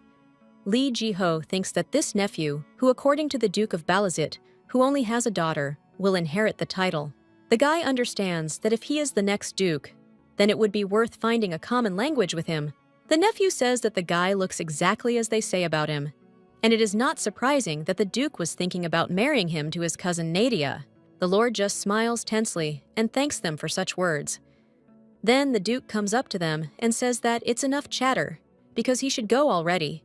The bloggers claim that they have prepared the best booze in the South to treat him, after which he approaches the Lord and says that, of course, they will reward him not only with drinks. He asks if the guy has anything he would like to ask for. After all, today they are celebrating his achievements, so he can ask for whatever he wants. He can also petition the king to be knighted. The heart says that such an opportunity does not come often and will give him time to think about it, because the night will be long anyway, after which he leaves and tells Aiden to join in. The brunette is left alone. He thinks that he has already been deprived of what he wants. At this time, the main character sits and watches the dragon's egg. She thinks that the egg's color has changed somehow, and maybe it depends on her mood. At that moment, the Marquise enters the room. The young lady asks if he has arrived, and the guy claims that he did not want to disturb, but the girl replies that everything is fine. Nadia recalls the events of that day and thinks that the relationship between them is somehow awkward, because this is the first time they were alone after that day. The guy claims that he wanted to say something last time and is trying to say it now, but screams are immediately heard. After he opens the door, he asks what happened, and the maid, breathing heavily, reports that the senior gentleman has woken up. Afterwards, they all go to Glen's father. The eldest gentleman asks if his son managed to marry Balazit's daughter while he was unconscious. Father asks if Glen is saying that she foresaw the Black Doom, bought and sold medicine, devised a plan to take over Belong Castle, found the location of the Rio Dragon, created new forms of armor, developed new farming methods, and uncovered Grace's plot. The boy claims that everything is correct. Then the older gentleman asks if the boy is saying that the young lady did all this out of love for him. Glen says yes, but his father claims that no matter how quickly the situation changes, it still won't be able to change their financial situation. Gordon says it was love at first sight, and the gentleman is indeed very handsome. His father claims he looks like his mother, but there is no point in dwelling on that. Glen sighs and says that in general, he wanted to say that Nadia is not a Balazite spy, and she is an ally of Winterfell, so there is no need to fear her. Isaac only asks if Glen warns him in advance not to treat her badly, but the guy claims that this is not entirely true, after which he silently looks at his wife. The young man thinks that his father is partly right, but he did not want to hurt Nadia's feelings, so he continued to justify. The elder gentleman just laughs. He says that if the girl were a spy, Glen would quickly figure her out. Isaac says that his son used to be a bore, but now he has suddenly become a caring husband, and it is true what they say about children being born upside down. The man says that he thinks his son is very passionate. The main character agrees and, a little embarrassed, tells her father that the guy is always there. The man smiles, and the butler tells the Marquise that they thought he might be interested to know how the finances at Winterfell have changed over the years. So they prepared a book for this purpose. Gordon asks if the gentleman will look at it, and the man replies that he wanted to know about it, and the butler is a fine fellow. Isaac leafs through the book and thinks that no matter how much Glen says that the finances are fine, it is not enough to calm him down, because there were expeditions on this barren land, and quite unsuccessful ones. But then the man looks at the book in shock, after which he turns to the butler and asks if these are really their finances. He claims that there seems to be something wrong there, because although the new lady has done a lot, there is something too much there. Gordon says he knows it's hard to believe, since he had a hard time doing it himself, but now their Winterfell can only rival the South in wealth. The elder gentleman is shocked by this. He turns to the young lady and thanks her, because the girl did a good job. Isaac says he was always worried about the financial issue, but now he is calm. The main character asks what her father is talking about, because it is not only her merit, because they all did it together. And of course it all worked out, because Glen trusted her. Dad says they're doing so well that they don't have to worry about dying. All that's left is to wait for the heir. The main character asks, a little puzzled, what he's talking about. And the man says that of course by law their family should have a successor, and they both look healthy, so he doesn't think it's worth worrying about. Then there is an awkward silence. The first to break it is the father. Isaac asks if he is wrong, and then he asks why they are silent. The main character wants to tell him something, but then thinks that it is better for her to remain silent. After all, no matter how close the girl was to Glen, in the end, it would be she who would leave Winterfell. And if later there was a woman he truly loved. But then the young lady turns to her father and then says that the Marquis said he does not intend to approach her. Isaac is shocked, and Glen looks at his wife in shock. He remembers how he told her that he would never see a loved one in Balazit's daughter. The guy curses it and thinks that even though this situation was a misunderstanding, it cannot be denied that he offended Nadia. But the guy thinks that he apologized. Then the father turns to Glen and asks what the girl is talking about and whether he really told her that. The main character tells her father that it is not Glen's fault, because it was she who fell in love with the Marquis and forced him to marry her, and you can't force a person to love someone he can't. However, the girl thinks that it is obvious that the Marquis would like to see an heir, because this is the most important thing in a noble family. There is only one way to avoid divorce and keep the family name intact. Then the main character asks How about the Marquise taking a concubine? But the guy is clearly not thrilled with such a proposal. The father asks why Glenn needs another woman if she is there, because the girl herself would not want to raise someone else's heir.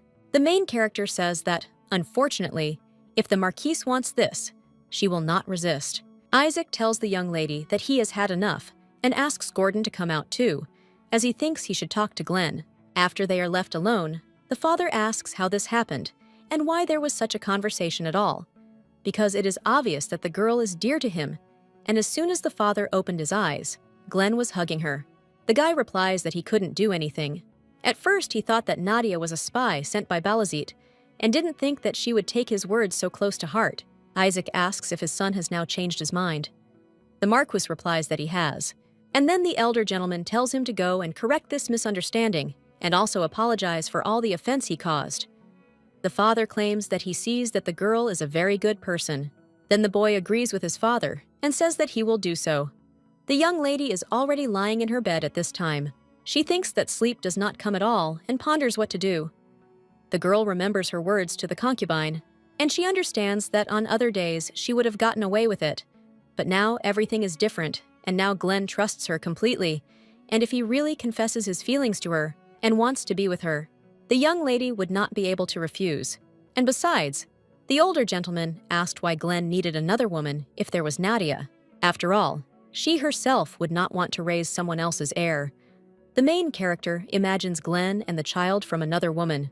The young lady realizes that she doesn't even want to imagine such a thing, but she realizes that if she gets caught up in this, all her plans will go to waste. Nadia understands that she must not forget the past, and if she remains in the house of Winterfell, then as before she will be drawn into politics. But the girl understands that she must not forget what her ultimate goal is. Suddenly, someone knocks on the door. It turns out to be the Marquis. He asks if he can come in. The main character immediately gets up from the bed and says that of course you can. After that, the young man enters the room. He says that he would like to apologize, because all his words about the girl being a spy for Duke Balazit were the result of his own rash judgment. Therefore, the young man asks him to forgive her. The main character remembers her relatives. She understands that she has been wrongly accused or insulted more than once. But no one apologized, and the guy is completely different. So the main character says that everything is fine. And the guy just approaches her and says what he said last time, after which he approaches the young lady and puts his hand on her cheek. The main character closes her eyes from this. The young man leans towards her, and their lips almost touch in a kiss. But then the main character pushes him away and tells him to wait. The guy is a little shocked by this, and the young lady thinks that she promised, and it is not right.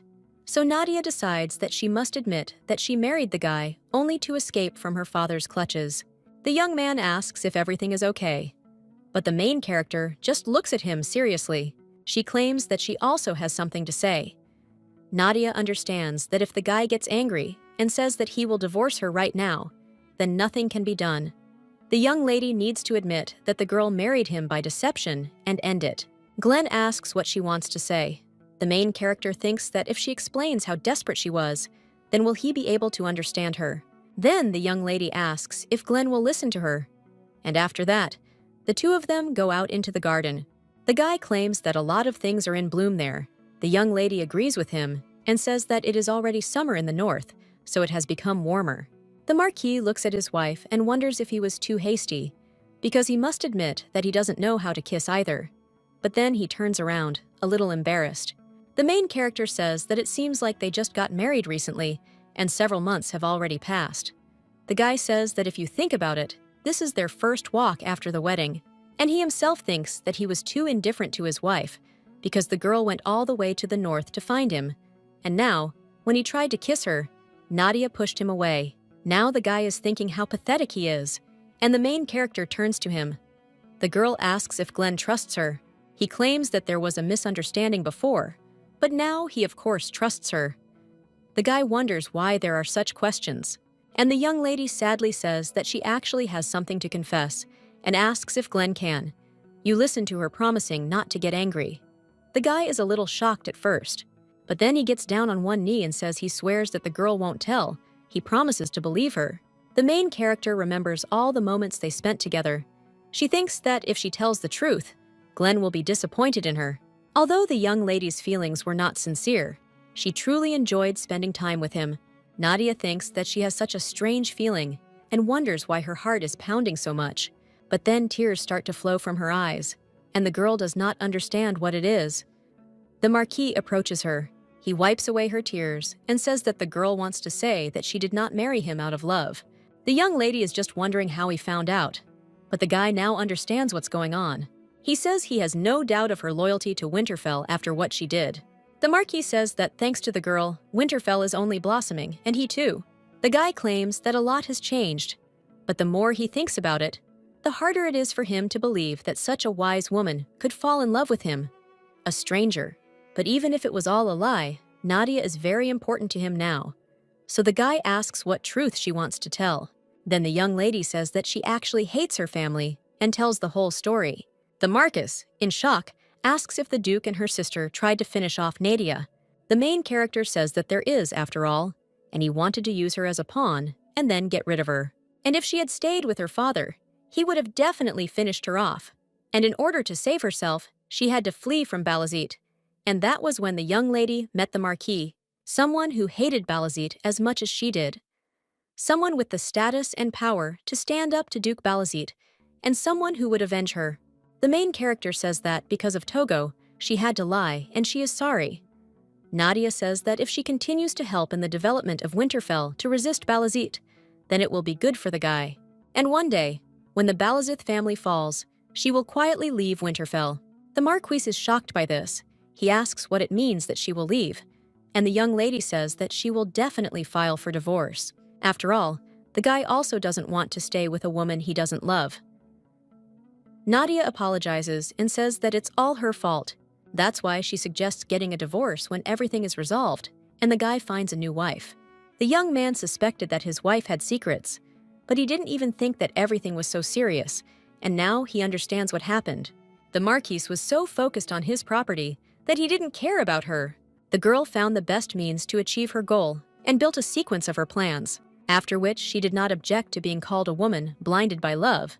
But at the same time, she desperately longed for revenge. The main character asks him if he is very angry. The guy thinks that if you think about it, there is nothing to be angry about. And the girl's hatred for Duke Balazit is nothing but good luck for him. After all, the young lady has somehow revived Winterfell, and the boy will never meet such a wise and capable person as Nadia again. The young lady will take revenge, and the boy, in turn, will get rid of his sworn enemy, Balazit. But is this the rational approach when you get what you want? The young man thinks that this is of course so, but for some reason, the guy feels like his heart is cold. The main character just looks at him and asks if this surprised him very much, and if the Marquis is disappointed. But he replies that it is not like that at all. And he himself tries to think rationally, because he was simply embarrassed that the girl kept saying that she was in love with him. But what if she had not started helping Winterfell? But now the young lady is probably faced with even more difficult tasks than before, so it is worth putting aside your emotions and thinking only about the interests of her part of her family. Glenn sighs heavily and says that you are certainly disappointed, but to think that there is nothing to be angry about. After all, Winterfell only thrives thanks to Nadia, and he wants to destroy House Balazite one way or another. And the girl had no other choice, so he won't blame her for lying about her feelings for him. The young lady says she didn't think he could understand her, and thanks Glenn. The guy says that now they can say that they have a profitable partnership, and there is no longer a need to lie that she loves him. Then the main character smiles and says yes, but she thinks that, as the guy said, they now have a profitable partnership, so she shouldn't worry for no reason. But that same evening, the Marquis practices archery, and the guy thinks since when he can't take his eyes off a girl, even when she's just smiling. He was surprised to hear that he was to have an heir from another woman. Now he puts his hand on his head, but then a knight runs up to him and shouts that the gentleman has a red liquid. The guy looks at his hands and realizes that he pulled the corners too hard. And then he turns around and says that everything is fine, so the knight shouldn't worry. The Marquis thinks he was going to tell the girl to stay with him. He remembers the young lady talking about divorce and how it was all her fault. Fabian worries about his master, and the young man just puts his hand on his head and says that now everything is clear. After all, it is not Nadia who is in love with him, but he with her. The knight understands that the master is behaving strangely and wonders if something happened between him and the mistress. But Risa also says that the lady has had neither appetite nor energy lately. But suddenly, one of the maids runs up to the Marquis, after which she says that the Marquise told him to come to the mistress's chambers. The guy is a little shocked by this, but agrees. The main character is sitting on her bed. She remembers the maid saying that the master would be there tonight, and the Marquise insisted that they have an heir. Suddenly, someone knocks on the door and says he is coming. It turns out to be Glenn. The main character asks if the Marquis sent him, and then tells him not to worry because she understands. The girl turns around and tells the guy to sleep on her bed, and she will lie down on the couch. But the Marquise grabs her hand and then claims that they are out of need, and he will sleep on the sofa. The young lady says she can't allow that, and then asks if they can sleep on the same bed. The girl says that the bed seems big and thinks that they will be comfortable, but the young man is a little embarrassed by this, after which they both lie down on the bed, but a little far from each other. The Marquis is a little shy. He thinks about how he can calm down, because the girl has nothing against it, and he shouldn't be selfish. After which he turns to the main character and says that it must be hard for her. The young lady just remains silent with a sad expression on her face. Then the guy looks at her and thinks that he should say something. The young man thinks what an idiot he is, but Nadia says that everything is fine now because she is there, and Winterfell is the most inaccessible place for her father, especially if something happens. Then Glenn will help her. Then the guy immediately jumps out of bed, and then he claims that he will definitely protect her. The young lady wonders what this means, and the guy claims that they are partners in any case, with a common goal, and while they are together, nothing should harm her, so the guy will protect her. The main character understands that she said that she doesn't love him, and it's all a pretense, and the guy says that he will protect her. But even her blood relatives and people she trusted turned away and betrayed her. Nadia wonders why he says that. And at this time, the guy approaches the main character and hangs over her. He thinks that if the girl doesn't mind, then would it be greedy to ask her to stay? But at that very moment, a pillow blocks his way. The girl shyly asks if he minds if she just sits like this. The young lady thinks that it is impossible to use such a good man and be near him. After all, the guy will definitely meet a worthy girl, more worthy than her. The main character asks Glenn to forgive her, because if the girl's plan succeeds, then she wants to leave Winterfell. And in her thoughts, Nadia adds that it is for him. The guy is a little shocked by this, and then he smiles sadly, says that he understands and heard the young lady, and then takes her hand with his. And kissing her, he affirms that no matter what happens, he will try to help her. The next day, the maid goes for a walk with the mistress. The main character says that there is warm weather in the north too, and asks if maybe in such weather all the flowers will bloom. But when the girl turns around, she does not see her maids, but only hears their cries about something sweet. When the young lady turns around, she sees the Marquise there. The maids say that the gentleman looks so brave. They say that it is hot outside, and why is he dressed so warmly? The main character sighs. Now she understands why the maids wanted to take a walk so much, but the girls tell their mistress that their Marquise is beautiful. Risa asks if it's a little strange that his lordship won the annual fencing tournament with the best swordsman of the empire, and he even won the imperial archery tournament, so there is no other knight like him on the entire continent.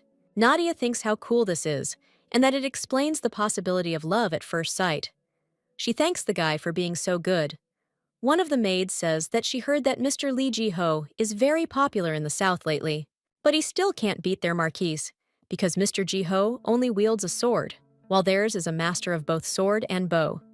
Risa says that's not all, and he is known for his wits on the battlefield, and he is taller. But then the young man comes up to them from behind and agrees. They say that he really is taller. The maids are very scared by this, and the guy, smiling, adds that his shoulders are also broader. The main character laughs and asks what he is talking about, but the young man only looks at her and remembers how the girl said that she wanted to leave Winterfell. He thinks he said he heard Nadia, but he didn't say he would follow her words. The guy regrets everything he said to her, and it drives him crazy, because he's tired of her after her family betrayed her. Now he turns to the main character and says that if she has time, would she like to continue her archery training? He thinks that he is not going to let the young lady go, or even if he does not have the opportunity to turn back time, he will create a new opportunity to convince Nadia, after which they go into the forest on horseback. The young lady is a little surprised and asks her husband why they are there. The girl thought that he wanted to practice archery and does not understand why they are there. But the guy says that the fastest way to improve skills is practice. The main character is shocked, saying that she can barely draw the bow and is not even sure that she will hit the target. But the young man tells her not to worry, because he will keep a close eye on everything. The main character then asks where all the other knights are. She finds it strange, because they came to such a remote place, so they need security. The Marquise, blushing a little, replies that the other knights have not yet finished their training, which is why he did not take them. But he understands that this was a lie. After all, a few hours ago, one of the knights asked if the master wanted to know how to change the lady's mind, and the other cried out whether this really meant that Nadia's feelings for him had cooled. But this was expected, so they repeatedly told the gentleman that he had to stop avoiding her feelings. The guy angrily replies that that's not the point. He thinks that he can't reveal Nadia's secret to them, so all he can do is keep quiet. Ward cries out for the master not to worry and to trust them, because they, the northern guys, always keep their word. The green-haired knight says that the guys from the south don't know anything and call the northerners incompetent in love, but they are very wrong. And your knight says that recently, the average aristocrat has been attracted to unreliable men like the northerners. They are already starting something like a lecture. The red-haired ward tells the master that now the Knight of Winterfell will conduct a special lesson for him. And to begin with, the Marquis should suggest that his wife practice archery in the forest without their presence. So now the guy is talking to his wife and saying that if something happens, he will protect her, so the girl shouldn't worry about security. After which, the young man suggests starting training for a real fight. This was the second step in the knight's plan, namely to seem cool to the young lady. After which, Glenn pulls the bowstring and says that there is game roaming nearby. The main character is a little shocked by this. She wonders why so suddenly. And at this time, a monster crawls out of the bushes. The knights had sent it in advance, and the Marquise finished it off with one blow. The young lady approaches Glenn and says that she heard that the boy is the most outstanding archer in the entire empire. But this really amazes her. The Marquise just clears his throat sheepishly and asks if she would like to try drawing a bow. The main character says what she wants, but she must have left her bow on the horse. Then the young man hands her the bow from his hands. He claims that he made it especially for Nadia, but he himself understands that this was the third step in the knight's plan, namely to prepare a special gift. Nadia thanks her husband and asks when he managed to do this, but she herself realizes that he is acting a bit strange today. The main character looks at him, but hears some noise behind the stone, and when she looks a little closer, she sees a piece of red hair there. Now the young lady begins to understand what is happening. She assumes that the fact that they were left alone there, and the game suddenly appeared, was planned with the help of the knights. The two are sitting behind the rocks, and one of them says that it seems that Milady liked the gift, and everything is going according to plan. The girl remembers the gossip about northerners being inept in love relationships, but this situation is so cute. Then the Marquise points to one of the trees and invites the young lady to try to shoot at its center. The lady with brown hair agrees and pulls back the bowstring, then releases the arrow, but she falls before she reaches the tree. The Marquis says that she has become much better. This was the fourth step of the knight's plan, in which Glenn was to praise Nadia without fail. But then he looks at his wife and realizes that something is wrong because she has bowed her head. But the main character can't hold back and laughs. The guy asks why his wife is laughing. The young lady says she just wants to, but you think that at first the girl thought he was a really cold and scary person, but it turned out that he was just inexperienced in such things. After which, Nadia turns to her husband and says that he is very affectionate. The guy is a little embarrassed by such words, but a little while later, it starts to rain. The young lady looks up at the sky and asks Glenn if even the weather was part of his plans. The guy asks what she's talking about, and then he turns to Nadia and, a little embarrassed, wonders if she really figured it all out. He then covers her with his cloak and tells her that there is an abandoned hut nearby, so they can stay there for a while until the rain stops. The young lady agrees, and they head to that very hut in the middle of the forest. The Marquis says that it seems the rain won't stop that easily, but they may still have to spend a fair amount of time there. But after the young master looks at his wife, his face immediately turns red. After all, the young lady is completely wet from the rain. Glenn covers her with his cloak and asks if the girl is cold. The main character, in response to such actions, is a little embarrassed and thanks her husband, after which the young lady looks out the window and says that it would be better if it snowed. The Marquis does not understand why she suddenly wanted snow, but then he says that if you think about it, in the south there is almost no snow even in winter. The young lady replies that this is true, and her childhood dream was to make a huge snowman, but it did not come true because there was not enough snow. The Marquis says that in the north in winter, the snow falls up to the chest, but he did not make a snowman either. The young man says that if the opportunity arises in the future, they should mold it together and make it huge. The girl thinks that she had many different jobs the other day, but now she is having a good time listening to the sounds of the rain, and it seems that her soul is becoming calmer. The Marquis says that his wife can lie down when she is tired. The young lady with a smile on her face thinks that the guy will not calm down, and then he puts his head on his shoulder. Glenn is a little embarrassed by this. A little while later, two knights are wandering through the forest. One of them says that he did not expect that the rain would start so suddenly, and because of it, they lost their master. But then they see a hut in the middle of the forest and decide to look there again. But after they go there, they see their master sleeping peacefully with his mistress, so the knights decide not to disturb them. A little while later, the main character is sitting at the table with her husband. The butler says that there is an intensive convergence of new agricultural tools, and when examining the lands, one could notice the first initial reaction of the feudal lords to the innovation. The Marquis claims that it was also said that the peasants who migrated to the new lands adapted well there, and it was all thanks to Nadia. The young lady says that she is grateful to the Marquis for such words, but she certainly was not the only one involved in all this. The main character thinks that lately everything has been like a dream, and her plans are calmly coming true. If you compare her current life with her past, everything is very peaceful and warm now. Nadia wants time to stop at this moment, even though she knows that such a wish is quite selfish. But then the two exchange glances, and Glenn turns away in embarrassment. The main character just laughs in response to this, but suddenly a maid runs into the room and screams that she has an emergency message. And then he says that monsters are attacking. The most important people in the Winterfell family gather at a round table. One of them claims that a couple of people have been hurt in a village located along the northern divide, and the damage was reportedly not very significant. Another man says that, however, it will not be long before the swarms of monsters reach densely populated villages. Glenn asks if there is anything else to discuss, and if they should immediately begin preparing for the expedition. The wards say that they will set out on their journey immediately after preparation. Nadia asks her husband, what about testing the new weapon, so that on this campaign it can be tested in real combat? Giscard agrees with the lady's point of view, and says that, moreover, near the Yerez mountain range, which is the goal of the expedition, no one will see it, and they will be able to keep this weapon a secret. The Marquis agrees, and then says that they will do so. He says that the nature of the place must first be ascertained, but the young lady says that she has something else to say, and then he asks if she can join the expedition. The guy is a little shocked by such a question.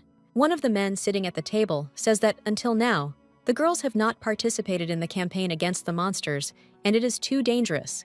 The young lady understands that they are more active in their opposition than expected, but she absolutely must be on this expedition to successfully complete that matter. But then the Marquis only asks if there are any reasons for refusal, and then looks at his wife, and he says that this is none other than Nadia, and if we remember the feats she has accomplished, then the girl has the greatest right to participate in this expedition. Glenn claims that it will be safe because he will protect his wife. After that, they head to the battlefield with monsters.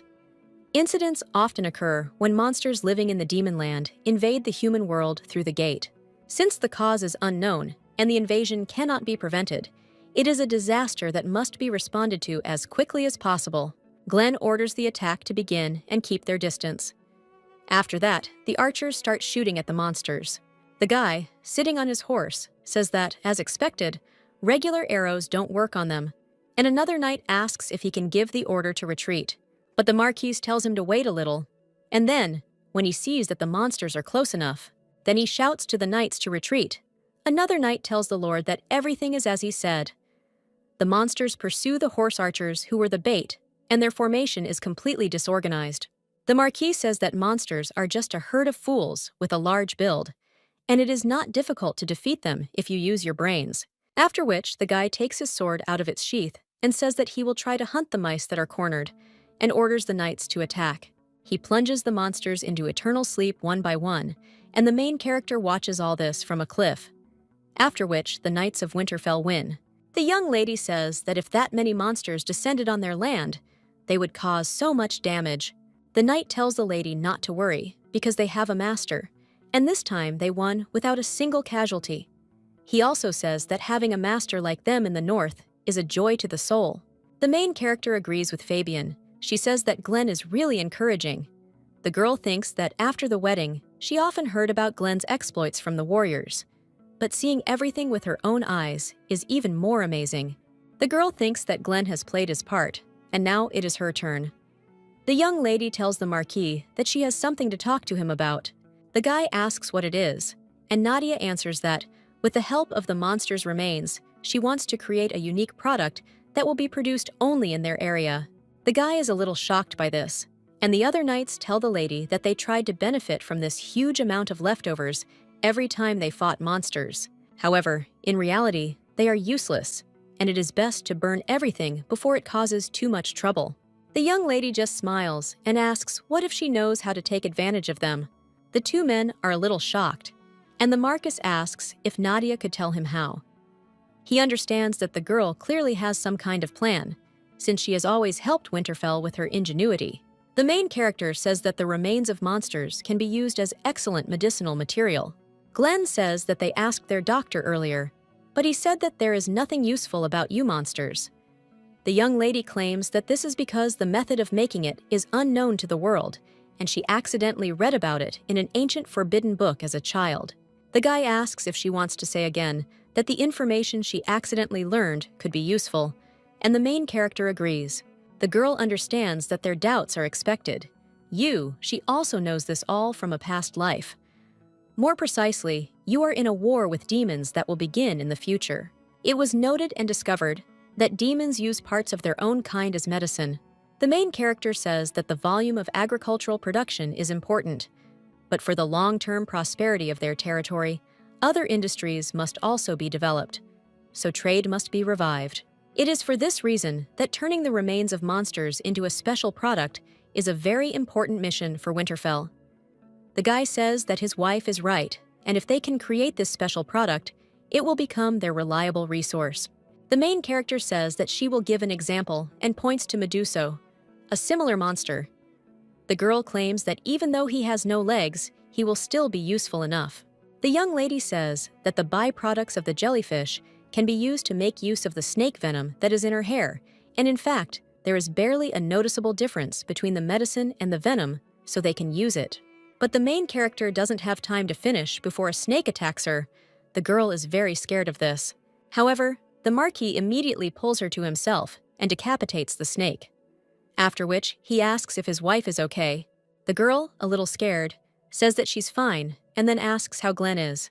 The guy just hugs her and says that it makes her happy and is such a relief. The new one suddenly feels a sharp pain, and looking at his hand, he sees melted armor and is surprised. That same evening, the young lady approaches the knights. One of them says that it is all their fault, because before escorting the young lady, it was necessary to carefully check whether the monsters were dead. The main character tells the knights not to blame themselves, because it was she who made a mistake by recklessly going there. At this time, another man comes out of the tent and says that the area of the wound is extensive, but he does not think that the gentleman was poisoned, and this is a great blessing. But at night his temperature may rise, so you need to call a nurse and apply a cold compress. Nadia says there is no need for a nurse, because she will be with him personally, after which the girl enters the room with the Duke. The guy asks if she is hurt. The main character says that she was a little scared, but otherwise everything is fine. But she claims that what is more important now is that Glenn suffered because of her. The Marquis says that snake monsters are tenacious, and even after the death of their bodies they can remain alive, and it is their fault that they did not check him thoroughly. But the girl is not to blame for this, so she should not torment herself. The main character says that he even rushed to protect her without protective clothing. The girl argues that the Marquis needs to value his body a little more, since he is the head of the Winterfell family. The girl understands that he saved her despite the danger, and maybe in his eyes the young lady looks like she's grumbling, but she's just afraid for him. The young master claims that he is much more skilled than them in combat with magical beasts, and he also gave promises to his wife. The young lady, realizing that he has a knight's title, and maybe this is the mindset of knights. The girl was close to a couple of knights. Fabian had a younger brother vibe. Li Ji-ho was a trash who abandoned his fiancé for his career. So the girl realizes that she didn't notice their chivalrous thinking. After this, she turns to her husband and says that she wants to say something. When the young gentleman agrees, the girl says that he just sounded cool, and if she were a little more frivolous, she might have fallen in love with him. The guy's face immediately turns red from this, but then the main character says that, of course, she doesn't mean that she really fell in love with him, so he can rest assured. After which, the girl asks what is wrong with the Marquise's face, and he just turns around and wonders if the girl realizes what she just said. But the main character only says that it turns out she wasn't imagining things. She reaches her hand to his forehead, and she says that she was told that he could develop a fever because of the poison, and asks if that is really the reason. But then the young lady pulls away and says the boy's forehead is burning. After which, she puts him back to bed. And he says that today, it would be better for him to go to bed early, and he can trust her to take care of the sick person. The Marquise thinks that after she said such things, how can he calmly fall asleep right in front of her? But after a while, he falls asleep. Nadia puts her hand on his forehead. The girl says she was worried, but fortunately, the fever has gone down a lot. She remembers Glenn recently saying it wouldn't be dangerous, because he would protect her. The lady with brown hair thanks her husband for keeping his promise, and then she kisses him tenderly on the cheek. A short time after eliminating the monsters, the Winterfell punitive squad immediately returned, taking back the remains of the monsters with them. Now, the Marquise extends his hand to help the young lady off the map. The main character takes his hand, and when he goes out, he is surprised, because it is already snowing there. The young gentleman says that it is slowly starting to get colder.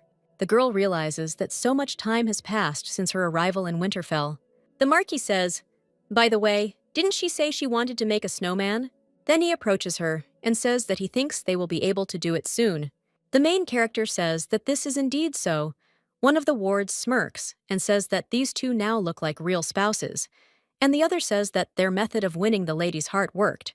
After which the main characters are met by the butler. He greets them. The Marquis says that Gordon has worked hard and asks if anything has happened in their absence. The butler says that nothing special has happened, and in his mind, he adds that this is except that his work has doubled due to the absence of the mistress. He then says that Wayne, who left the capital, has returned to their lands and said that he wishes to see the mistress. The main character says that then she will probably arrange their meeting. The girl thinks that he is just in time, and she has a request for him. After which, one man claims that most of the jewelry and art pieces were sold through auctions, and the total amount was 84,000 gold coins, excluding the auction hall fees, and they can look up the details in the books and documents. The Marquis says that he tried hard, and most likely it was hard to travel first to the capital and then back. The man answers that nothing of the sort, and that this is his job, because it is also profitable for him when the brokerage commission is higher than usual. The young lady then turns to Wayne and asks if he could visit the capital again. The man asks what she is talking about and if the girl has discovered another rare dragon. The young lady claims that this is not the case, and after the last attack of the monsters, they collected what was left of them, so she plans to create a special product from them and sell it. But for this process of work, several materials are needed. Wayne asks what she's talking about and if she's going to sell the monster scraps, since they're just waste that won't do any good anywhere. But Nadia only turns to her ward and asks him to fulfill her request. After which Wayne apologizes and says that he said too much. He thinks that the lady can be trusted because she always has a plan. And the girl only says that she is grateful for his work. So for this trip to the capital, she is thinking of raising his salary for services. The man says that he will be incredibly grateful to her. He understands that, as expected, she has well-developed diplomatic skills. Wayne tells the lady that he brought one little thing that he would like to give to her. The young lady says that it is not worth it, and I am ashamed even for the fact that she is sending him to the capital again, and here is a gift. But the man claims that this is his desire, and let her at least look once. Believe me, She will clearly like him, after which the servant opens the chest, and gold fabric is visible in it. The man claims that it is not easy to get it even for money, and this time he was very lucky. The main character looks at the gift and says that it is such a valuable thing. The girl understands that it is the silk that Karayan could not get, which is why she tormented herself for it. Wayne only says that as soon as he saw him, he thought that he would suit my lady, so the man asks her to accept the gift as a sign of his favor to her. The main character wants to object to something, but the marquise comes up to her from behind and says that this silk can be used to make a dress for the ball, and he thinks that she will need it someday, so the young lady had better take it. Wayne agrees and says that a ball gown of fine silk will suit my lady perfectly, after which the man and the servant head off in a carriage. The guy with black hair says he is interested in something, and Wayne asks what it is. Then the youth speaks of the silk from the Golden Forest. The youth claims that he thought his mentor would give this thing to his lordship, or the elder lord, but he asks why he dedicated such a valuable thing to the lady. Well, after these words, he only gets a slap on the head. The man screams that he is a fool and asks what the guy is studying under his wing. The young man says that if he made some mistake, then he asks the teacher to let him know, and Wayne only asks who, in the young man's opinion, has the greatest power in these lands. The guy thinks for a moment and then says that, of course, the marquise comes first, the eldest gentleman comes second, and the lady comes third. Then the man says that this is wrong and the lady comes first. The boy asks what the teacher is talking about, and he claims that the head of the Winterfell family is the marquise, but in fact it is she who makes the decision. Wayne says that the young man is a merchant, but he does not even have such savvy. Besides, the man had been watching the marquise since he was a child, but this was the first time he had such an expression on his face as today. The merchant realizes that their young master has fallen in love for once. The next day, the maids admire the silk from the Golden Forest. Looking at him, one of them says that she thought she would see something like this in her entire life, and the second says that he is very handsome. The main character says that the material is beautiful, but asks if it is too luxurious for her. After all, she did not even want to attack, so it is unlikely that it can be made into a ball gown for her. Risa then recalls something and says that recently, an invitation letter came from the royal family, as there will soon be a banquet in honor of His Majesty's birthday. So the maid asks, how about Togo sewing a dress for the occasion? The main character agrees and says that it will be wonderful. She thinks that she is not able to resist the royal order, so she will have to go to the capital in person for a while. But in that case, she will definitely have to see her family. The girl orders Risa to send a man to the tailor's and set a time this week. The maid obeys. The main character thinks that there is no need to worry too much because she is no longer the Nadia from the past. Then she sighs and decides to continue the work she had put off, but her gaze suddenly falls on the egg. The girl turns to the maids. 3 maids immediately come closer to her and ask what happened. The main character claims that she is talking about a dragon egg and asks if there is a crack on it. The maids say that it looks like that, and when the crack begins to widen, one of the maids screams that the dragon is really hatching, and another maid screams for Milady to move away because it could be dangerous. Upon learning this news, the Marquis immediately runs to his wife. He thinks he was reckless. After all, I didn't think at all that the dragon egg could actually hatch, and if something dangerous happened, Nadia could get hurt. He immediately bursts into the room and screams if the young lady is okay. The main character just calmly looks at him and asks if the guy has arrived. The young gentleman asks what is in her hands, and the main character holds a little dragon. The Marquis says that no matter how you look at it, it is a dragon's child. He asks if the egg has really hatched. The young lady hugs the newly hatched dragon and smiles sincerely. The main character asks Glenn if there are monsters that protect people. The guy claims that this happens very rarely, but usually the monster considers the creature with which it first meets the gaze after hatching to be its mother. The young lady smiles and says that this means that this little dragon takes her for his mother. She then turns to her husband and asks what to name this baby, and if Glenn has any idea. The young man says, why not just call him a dragon? Nadia refuses.